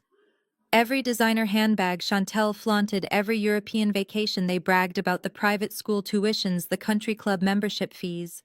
None of it was funded by actual wealth. It was funded by an escalating, desperate mountain of toxic debt. Tyrone and Valerie bled themselves completely dry to finance Chantel's manufactured high society lifestyle. They bankrupted their own future just to buy their golden child a VIP ticket into Connor Sterling's elite social circle. The motivation behind the forged venue contract is no longer just arrogant entitlement. It is raw, terrifying desperation. When Chantel demanded a wedding venue that cost $150,000 to secure her billionaire fiancé, Tyrone, could not just write a check. He could not take out another loan because his credit profile is entirely toxic. They literally have $0 to their name. They are teetering on the absolute edge of total bankruptcy. Stealing the luxury services of the Grand Magnolia estate was not a shortcut. It was the only possible way they could keep the wedding from collapsing. If the Sterling family finds out that the wealthy, sophisticated Adams family is actually drowning in subprime debt, the engagement will be terminated instantly. I close the dossier and lean back in my leather chair. The cold, clinical disgust settles deep into my bones. They sacrificed my childhood, discarded my emotions, and publicly disowned me over a voicemail, all to protect a daughter who has financially destroyed them. They committed a federal felony just to keep a fake designer label stitched onto their pathetic, hollow lives. My father's arrogant threat in my office was nothing but empty, terrified air. He cannot wire the money by Friday at 5 o'clock. It is a mathematical impossibility. He is going to lose everything, and he has absolutely no one to blame but himself. The evening stretches on. I leave the office, draw a hot bath, and let the steamy water wash away the lingering tension of the day. I feel a profound, unshakable peace. The chaos of my family is no longer my burden to carry. I am simply the architect of their consequences. I step out of the bath, wrap myself in a thick silk robe, and walk into my bedroom just as the antique grandfather clock in the hallway chimes midnight. I am reaching for the lamp to turn off the lights when my phone suddenly blares a sharp, piercing alarm. It is a specialized high-priority ringtone designated exclusively for Lumina Hospitality Group's executive security team. I grab the phone instantly. It is Jasmine. I answer the call, completely bypassing any standard greeting. "Speak," I command, my voice sharp and alert. Kiara, you need to open your laptop and log into the live security feeds for the Grand Magnolia. Immediately, Jasmine says. Her voice is breathless, laced with a mixture of absolute shock and urgent panic. "What is happening on my property, Jasmine?" I demand, already striding back down the hallway toward my office. "Your sister," Jasmine replies, her words rushing out in a frantic stream. She bypassed the main security gate. One of the night guards assumed she was an authorized vendor because she arrived in a commercial floral van. Kiara, she broke into the main ballroom. She is physically inside the venue right now. I drop into my office chair, my fingers flying across the keyboard as I pull up the secure corporate surveillance dashboard. I click on the camera feed for the grand ballroom of the estate. The high-definition night vision cameras stream the footage directly to my monitor in crystal clear quality. And she is not alone, Jasmine adds, her voice dropping to a horrified whisper. I stare at the screen. The massive crystal chandeliers of the ballroom are fully illuminated. Chantel is standing in the center of my property, wearing a pristine white pantsuit, aggressively waving her arms and barking orders at a terrified-looking team of late-night floral designers. She is directing them to construct massive, towering centerpieces on the dining tables. She is strutting across the polished hardwood floors, acting with the supreme, untouchable confidence of a woman who believes she owns the entire estate. But it is the woman standing next to Chantel that makes the blood freeze in my veins. Standing near the grand staircase holding a clipboard and casually inspecting the silk table linens is Eleanor Sterling, Connor's mother, the ruthless, highly intimidating matriarch of the Sterling real estate empire. Chantel has broken into my secured corporate property in the dead of night, and she has brought her billionaire future mother-in-law to help her set up for a rehearsal dinner that has been legally terminated. She is attempting to force my hand by physically occupying the space, using Eleanor Sterling as an elite human shield, betting her entire life that I will not dare call the police and cause a massive public scandal in front of Atlanta's most powerful family. Jasmine, I say, my voice dropping to a lethal, vibrating calm. Dispatch the private security team to lock the perimeter gates. No one leaves. I am getting dressed. I will be there in 20 minutes. I stand in front of the floor-to-ceiling mirror in my dressing room, adjusting the lapels of my tailored midnight blue silk blend suit. The cut is razor sharp, the fabric and armor of pure, unadulterated power. Tonight is not about a physical altercation or a screaming match. It is about a calculated surgical corporate execution. I slip on a pair of black stiletto heels, the sharp click against the hardwood floor, sounding like the cocking of a hammer. I pick up my leather briefcase heavy with the weight of unredacted, IP logs, forged contracts, and complete financial dossiers, and head for my car. Driving up the winding, oak-lined driveway of the Grand Magnolia always fills me with a profound sense of accomplishment. I bought this dilapidated 19th century estate out of foreclosure and poured millions into its restoration. Now the sprawling grounds are illuminated by soft ambient landscape lighting, highlighting the pristine white columns and sweeping verandas.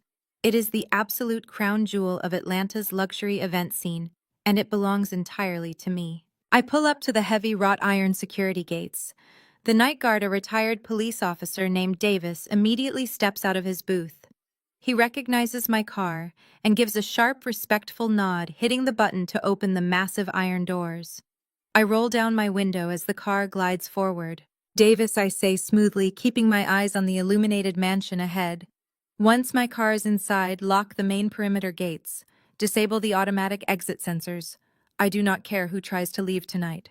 No one exits this property until I give the explicit command. Yes, Ms. Washington, he replies without a single moment of hesitation. I park my sedan near the grand entrance, stepping out into the cool evening air. The heavy mahogany doors of the main house are unlocked, an arrogant oversight by people who believe they are untouchable. I push them open, stepping into the massive marble foyer.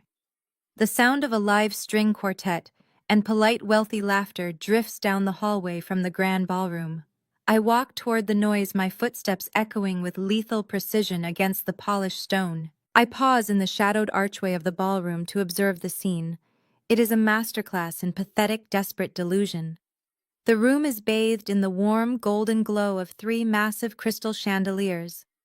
My waitstaff, dressed in crisp black uniforms, are circulating with silver trays of imported caviar and seared scallops. In the center of the room stands Chantel. She is wearing a pristine ivory silk cocktail dress, holding a flute of champagne, and laughing delicately at something Richard Sterling just said. Richard and Beatrice Sterling exude the kind of effortless, quiet luxury that comes from generations of inherited wealth. Beatrice is draped in understated cashmere, nodding approvingly at my sister, entirely oblivious to the fact that she is conversing with a pathological liar. Tyrone and Valerie are putting on the performance of a lifetime. Tyrone has a glass of amber scotch in one hand, gesturing expansively with the other, as he talks to Richard about commercial real estate trends, a subject he knows absolutely nothing about. He is playing the part of the wealthy, benevolent patriarch, graciously hosting a lavish rehearsal dinner tasting for his beloved daughter. Valerie is standing next to Beatrice, wearing a pearl necklace she undoubtedly purchased on a credit card, carrying a 29% interest rate. She is agreeing with every word Beatrice says, her face locked in the strained, desperate smile of a woman fighting for her very social survival. I step out of the shadows and into the brilliant light of the ballroom. My heels strike the marble floor with a sharp, rhythmic crack that slices right through the classical music. One of the servers, a young man I personally promoted to banquet captain last month, catches my eye. He immediately stops walking and stands at strict attention, recognizing his chief executive officer. Chantel is the first to see me. Her delicate, practiced laugh dies instantly in her throat. The crystal champagne flute in her hand shakes so violently that the pale liquid sloshes over the rim, staining the sleeve of her ivory dress. Tyrone turns his head, following her terrified gaze. All the blood drains from his face, leaving him a sickly ashen gray. The confident, wealthy father figure vanishes in a fraction of a second, replaced entirely by a cornered trespasser who knows he is staring down the barrel of a federal indictment. Valerie actually gasps, her hand flying up to clutch her fake pearls. Beatrice Sterling notices the sudden frozen horror gripping her future in-laws. She turns around, her perfectly sculpted eyebrows knitting together in confusion. She looks at me, taking in my tailored suit and commanding presence. Chantel immediately goes into absolute panic mode. She practically lunges forward, placing herself between me and the Sterlings. Her voice is high and breathless, laced with frantic manic energy. "Kiara, what are you doing here?" she demands, her eyes wide with terror. "You are not supposed to be here. I told you this is a private event." She turns to Beatrice, forcing a laugh that sounds like breaking glass. "Beatrice Richard, I am so sorry. This is my older sister, Kiara. She is having a really hard time right now. She has been struggling with some severe mental health issues, and she just lost her job. We are trying to get her the help she needs, but she has been acting so erratically. Please excuse her behavior." Valerie rushes forward, grabbing my arm with fingers that dig into my silk sleeve like talons. She tries to physically turn me back toward the door, her voice a low, venomous hiss intended only for my ears. "Get out of here right now, you jealous, spiteful creature," Valerie snarls under her breath. "You are not going to ruin this for your sister. Go back to your sad little apartment before I have you thrown out." I look down at my mother's hand gripping my arm. I do not pull away. I simply stare at her fingers, radiating a freezing, absolute authority until she physically recoils. She steps back, her eyes widening with sudden, terrible uncertainty. I look directly at Beatrice and Richard Sterling. They are watching this bizarre family dynamic unfold with polite, aristocratic horror. Connor, who is standing near the custom mahogany bar, suddenly turns around. He sees me, and his face goes entirely blank. He remembers our conversation at the discreet cafe. He remembers the IP logs and the forged contract. He knows exactly why I am here, and he knows that the beautiful illusion is about to be shattered. I address the Sterlings with a warm, perfectly modulated, professional smile. "Good evening, Mr. and Mrs. Sterling," I say, my voice carrying clear and steady across the ballroom. I apologize for the interruption, but there seems to be a rather catastrophic miscommunication regarding tonight's event. My name is Kiara Washington. Chantel is indeed my sister, but she is highly mistaken about my employment status, and she is highly mistaken about her right to be in this building. I step past Valerie and Tyrone, moving to the dead center of my ballroom. I gesture to the crystal chandeliers, the waitstaff, the imported floral arrangements. I am not an unemployed event planner, I state, letting the words ring out. I am the founder and chief executive officer of Lumina Hospitality Group. I own the Grand Magnolia Estate. You are currently standing inside my private corporate property. Beatrice Sterling's jaw actually drops. She looks from me to Chantel, the polite confusion rapidly morphing into sharp, calculating scrutiny. She is a woman who deals in high-level corporate acquisitions.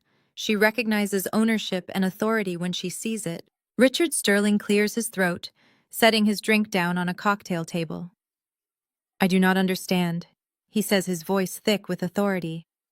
"Tyrone explicitly told us that he rented out this entire estate for the weekend as a gift to the children.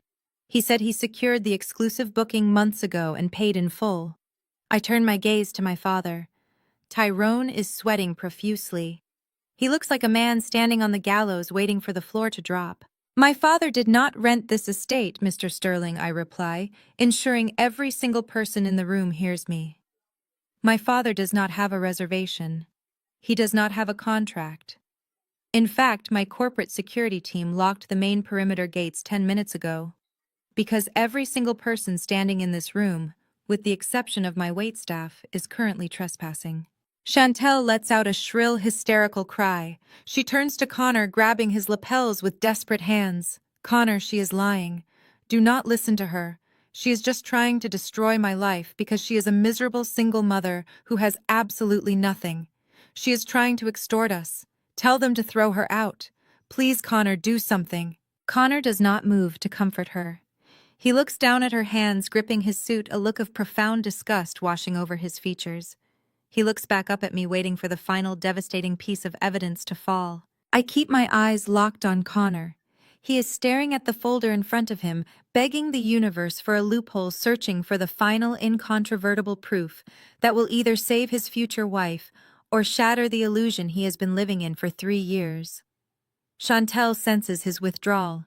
She tightens her grip on his lapels, her manicured nails digging into the expensive fabric as her breathing turns ragged. "She is a delusional liar, Connor," Chantel shrieks, her voice echoing harshly off the crystal chandeliers overhead. "She is having a massive psychotic episode. Look at her. She just walked in off the street to ruin my life because she is a miserable, jealous failure. Valerie sees her golden child losing control of the narrative. She steps forward again, throwing her body between me and the Sterling family. She points a trembling, aggressive finger directly at my face. "You are trespassing on private property," Valerie hisses, her face twisting into an ugly, desperate snarl. "I am calling the police right now. You are going to be arrested, Kiara. You are going to be dragged out of this estate in handcuffs." I do not blink. I do not flinch. I simply raise my right hand and snap my fingers once. Instantly, Davis and four massive suited security guards step out from the shadows of the arched doorways. They move in perfect synchronization, their polished shoes echoing across the marble as they surround the perimeter of the dining area. Valerie gasps, taking a sudden terrified step backward. Chantel freezes her mouth, falling open as the realization of my physical control over the environment begins to set in. "Stand down, Davis!" I command, my voice slicing effortlessly through the heavy, panicked air.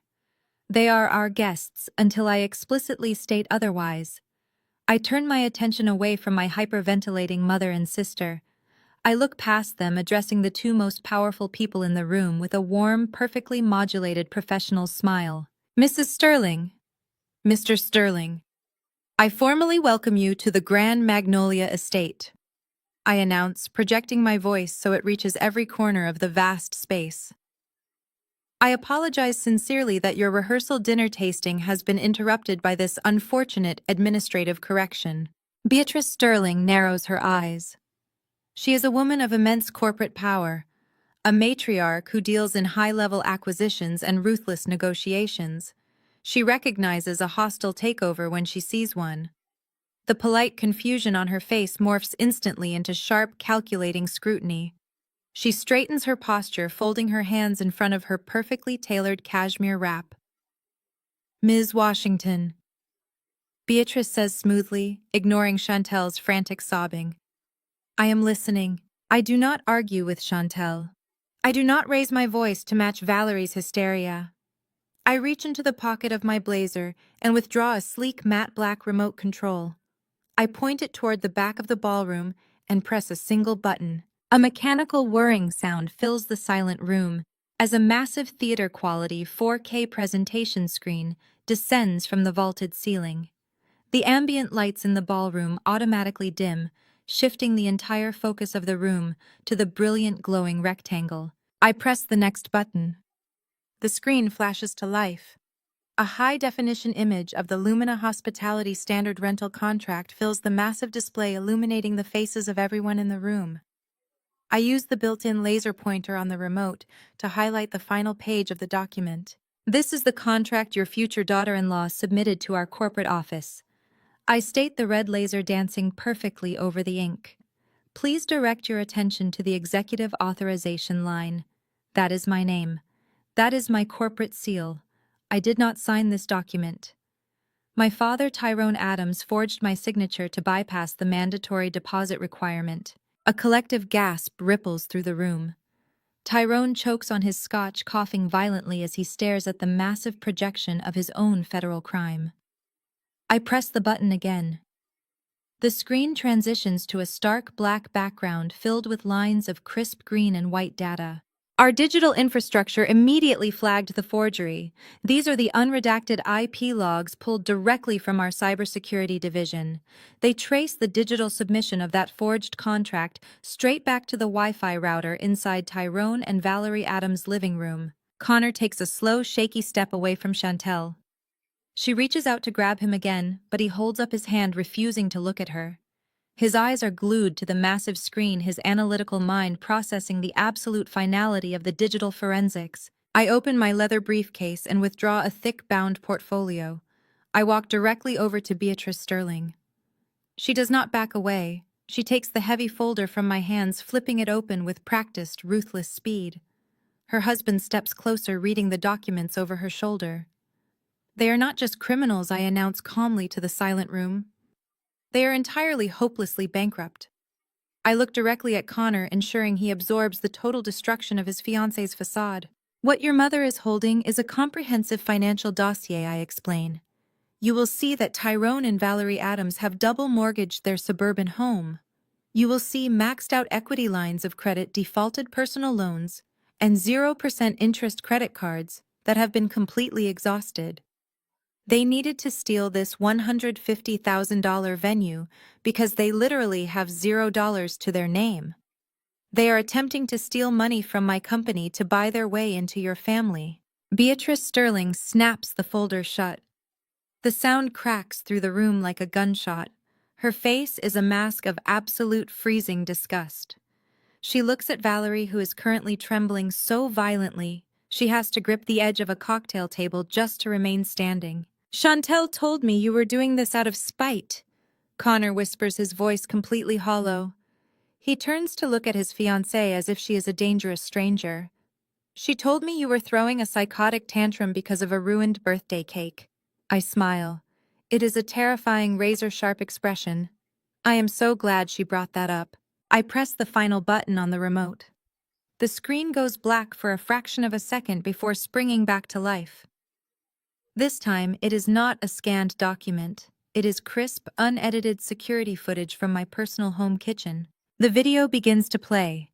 The audio is piped directly through the ballroom's surround sound speakers. Everyone in the room hears the bright, happy sounds of my 7-year-old niece Maya playing in the background. Then the footage clearly captures Chantel storming into the frame. The entire ballroom watches in horrified, breathless silence as Chantel violently grabs the custom birthday cake and shoves it directly down the garbage disposal. The grinding mechanical noise of the disposal echoes violently through the elegant estate. On the screen, Chantel turns to Valerie, throws her head back, and laughs. Look at her face, the digital Chantel sneers on the video, mocking a crying child. Maybe next time they will learn to make me the priority. The video freezes on Chantel's cruel, laughing face. The silence in the ballroom is absolute and suffocating. The elegant, blushing bride facade has been completely incinerated. There is nowhere left to hide. There are no more fairy tales she can spin.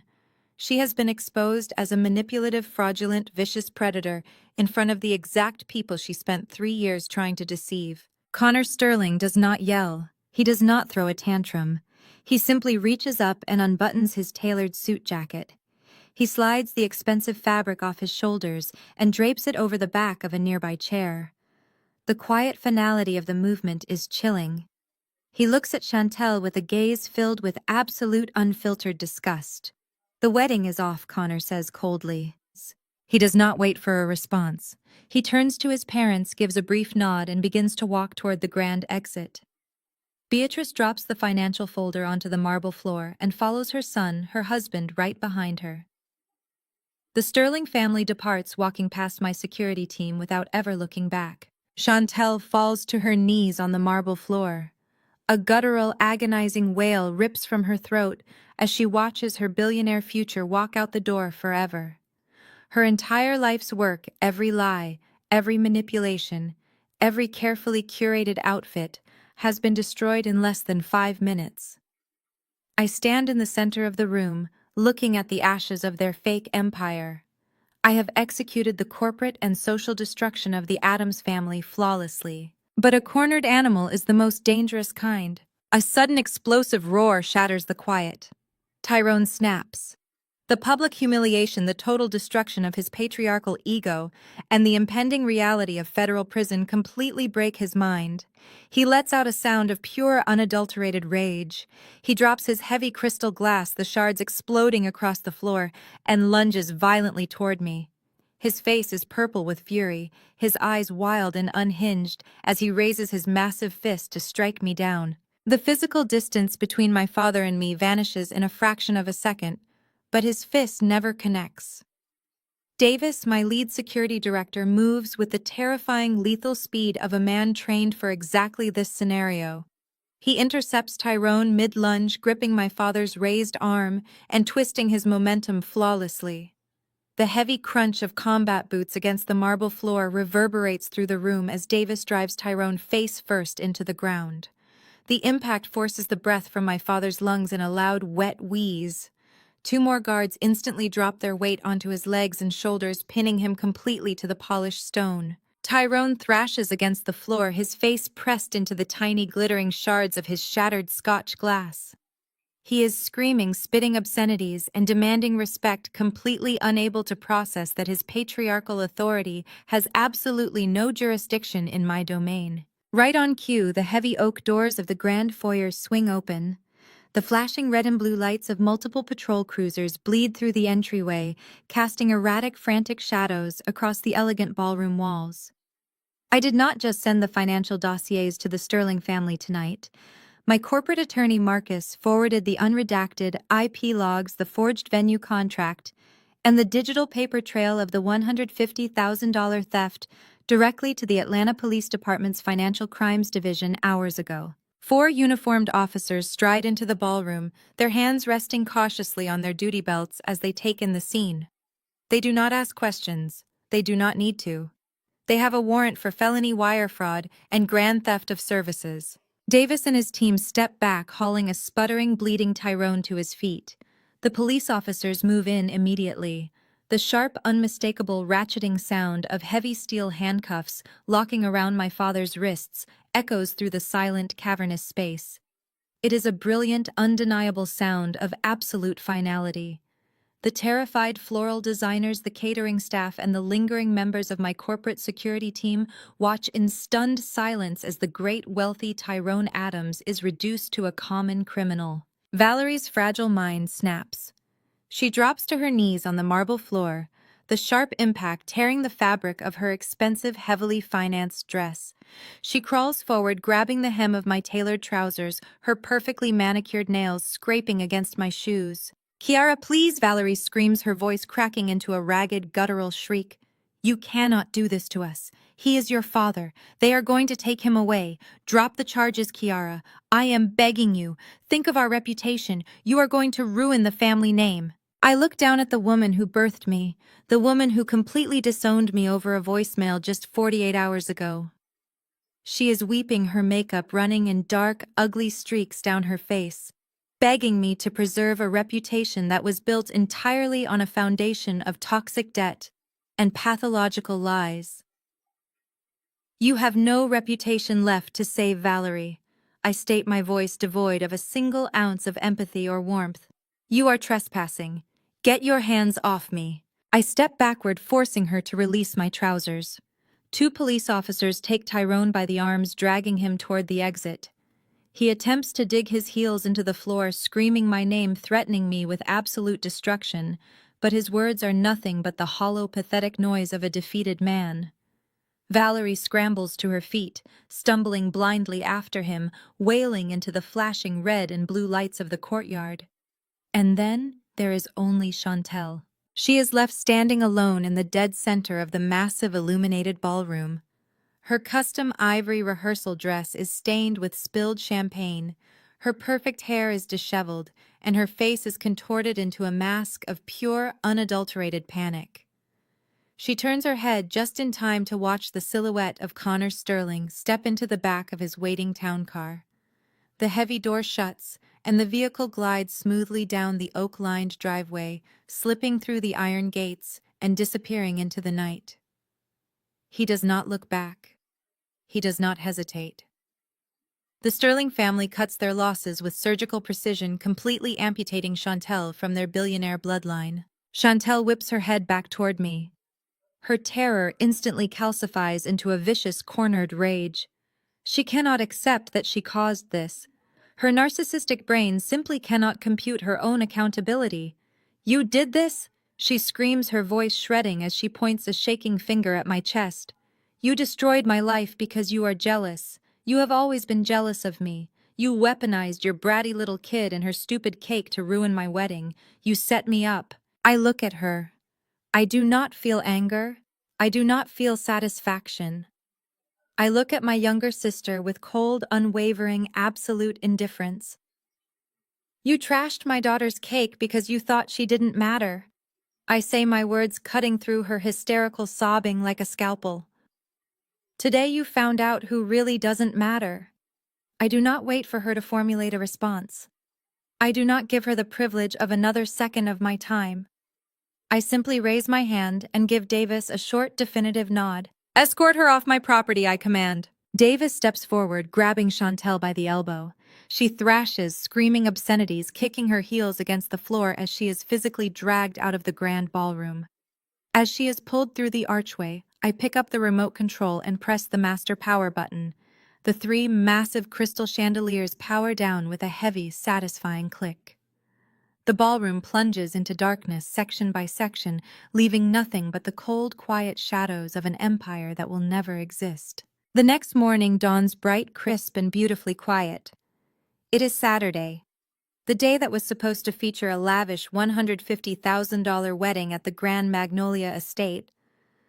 Instead, the venue is completely dark, the gates are padlocked shut, and my home is filled with the peaceful sound of Maya watching Saturday morning cartoons in the living room. I sit at my kitchen island sipping a cup of freshly brewed black coffee. I open my personal cell phone and check my messages. The family group chat, which has been an endless toxic stream of wedding updates and passive-aggressive demands for 3 years, is a total absolute graveyard. There is not a single notification, there is not a single word, the silence is magnificent. My laptop chimes with an incoming priority email. It is from Marcus, my lead corporate attorney. I set my coffee mug down and open the encrypted message.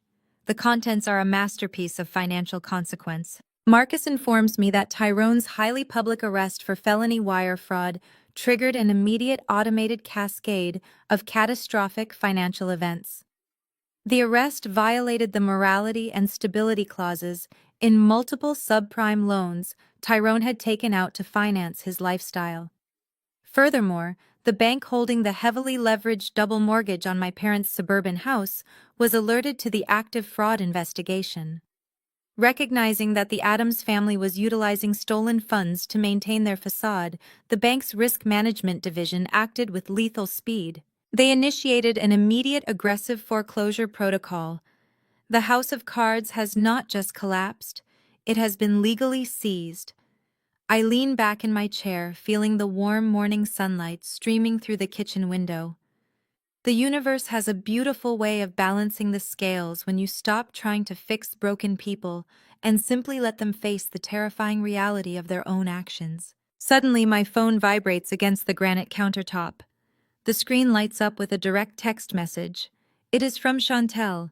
I unlock the device and open the message thread. I stare at the glowing screen of my phone, reading the desperate, pathetic words my sister just sent me.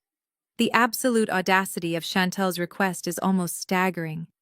After years of psychological torment, after weaponizing my child's ruined birthday, after attempting to steal $150,000 from my company and orchestrating a public smear campaign to paint me as an unhinged extortionist, her immediate instinct is to ask me for shelter. She actually believes the lifelong dynamic of my subservience is still intact.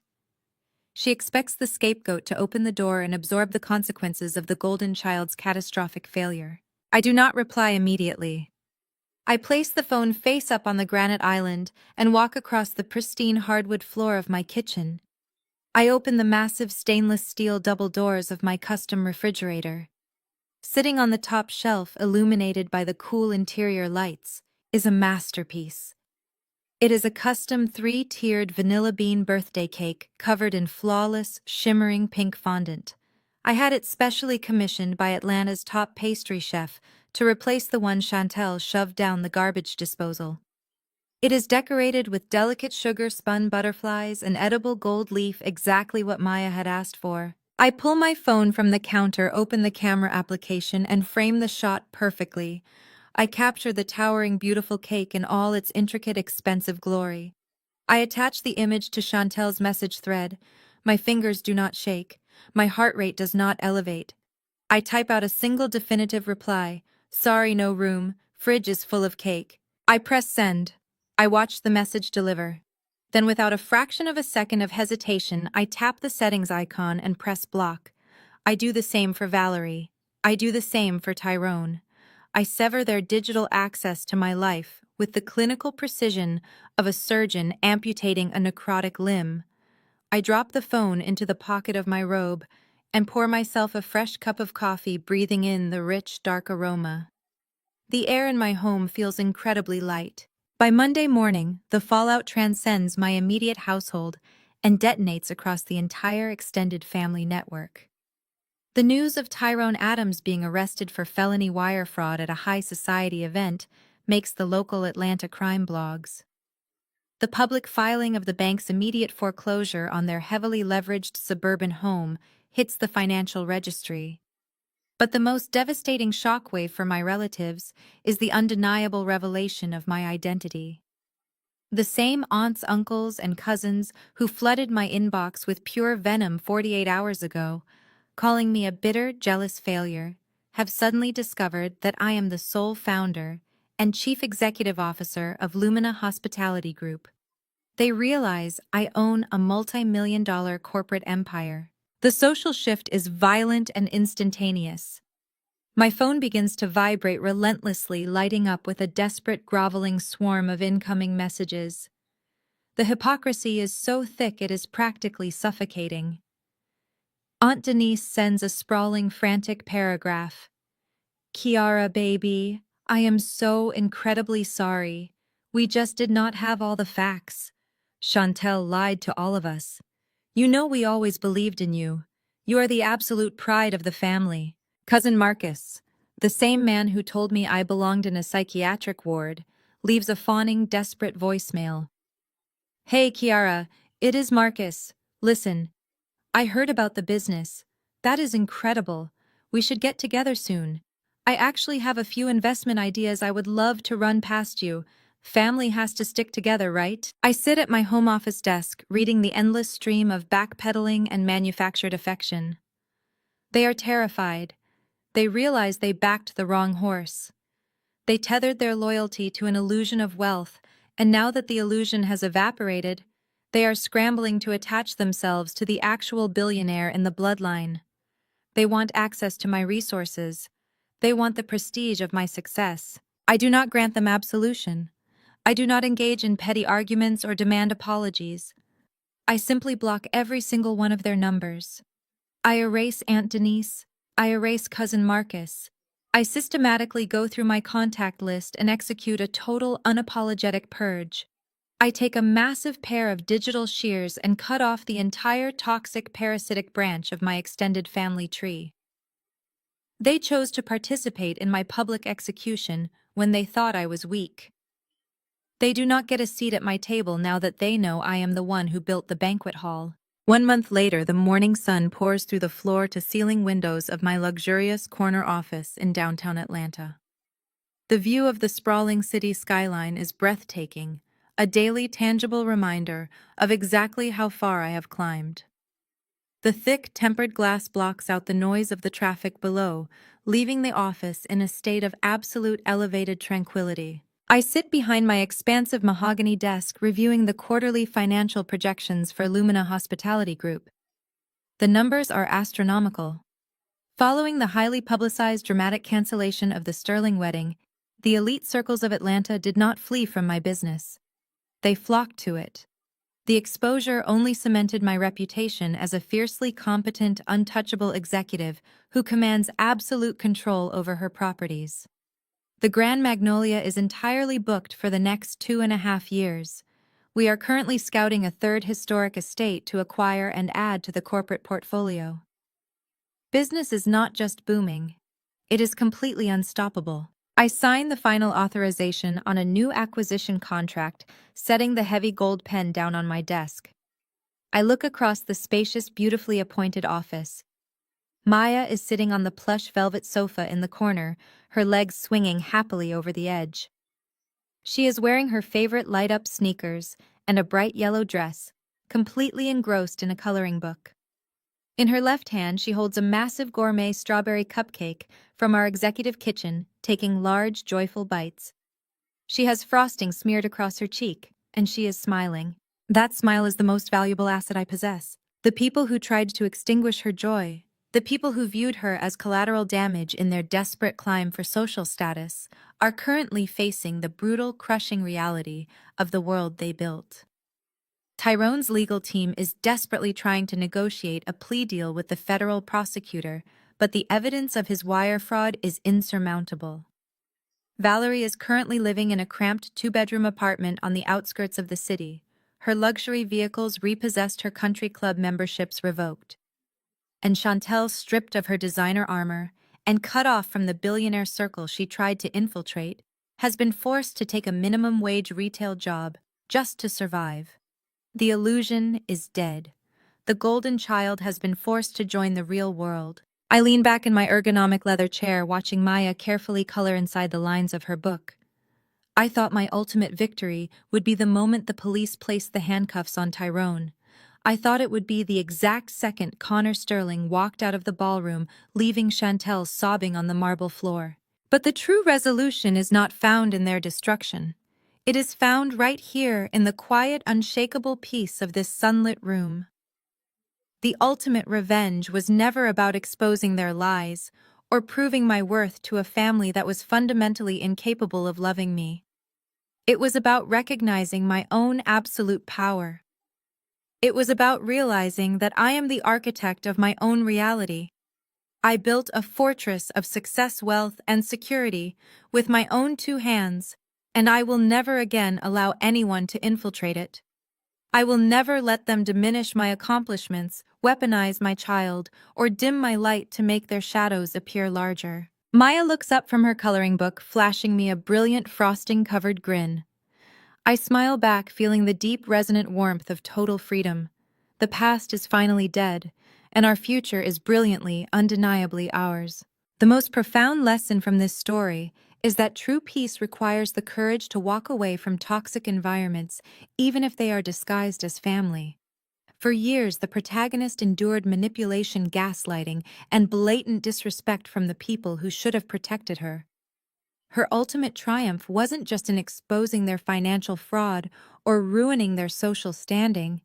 It was in recognizing her own unshakable worth.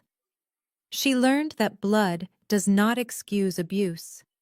Real power is found in establishing ironclad boundaries, protecting your inner peace, and building a thriving, independent life far from their destructive reach. If you found strength in this story of overcoming toxic family dynamics, hit the like button, share your own experiences of setting boundaries in the comments below, and subscribe for more tales of ultimate empowerment and sweet revenge.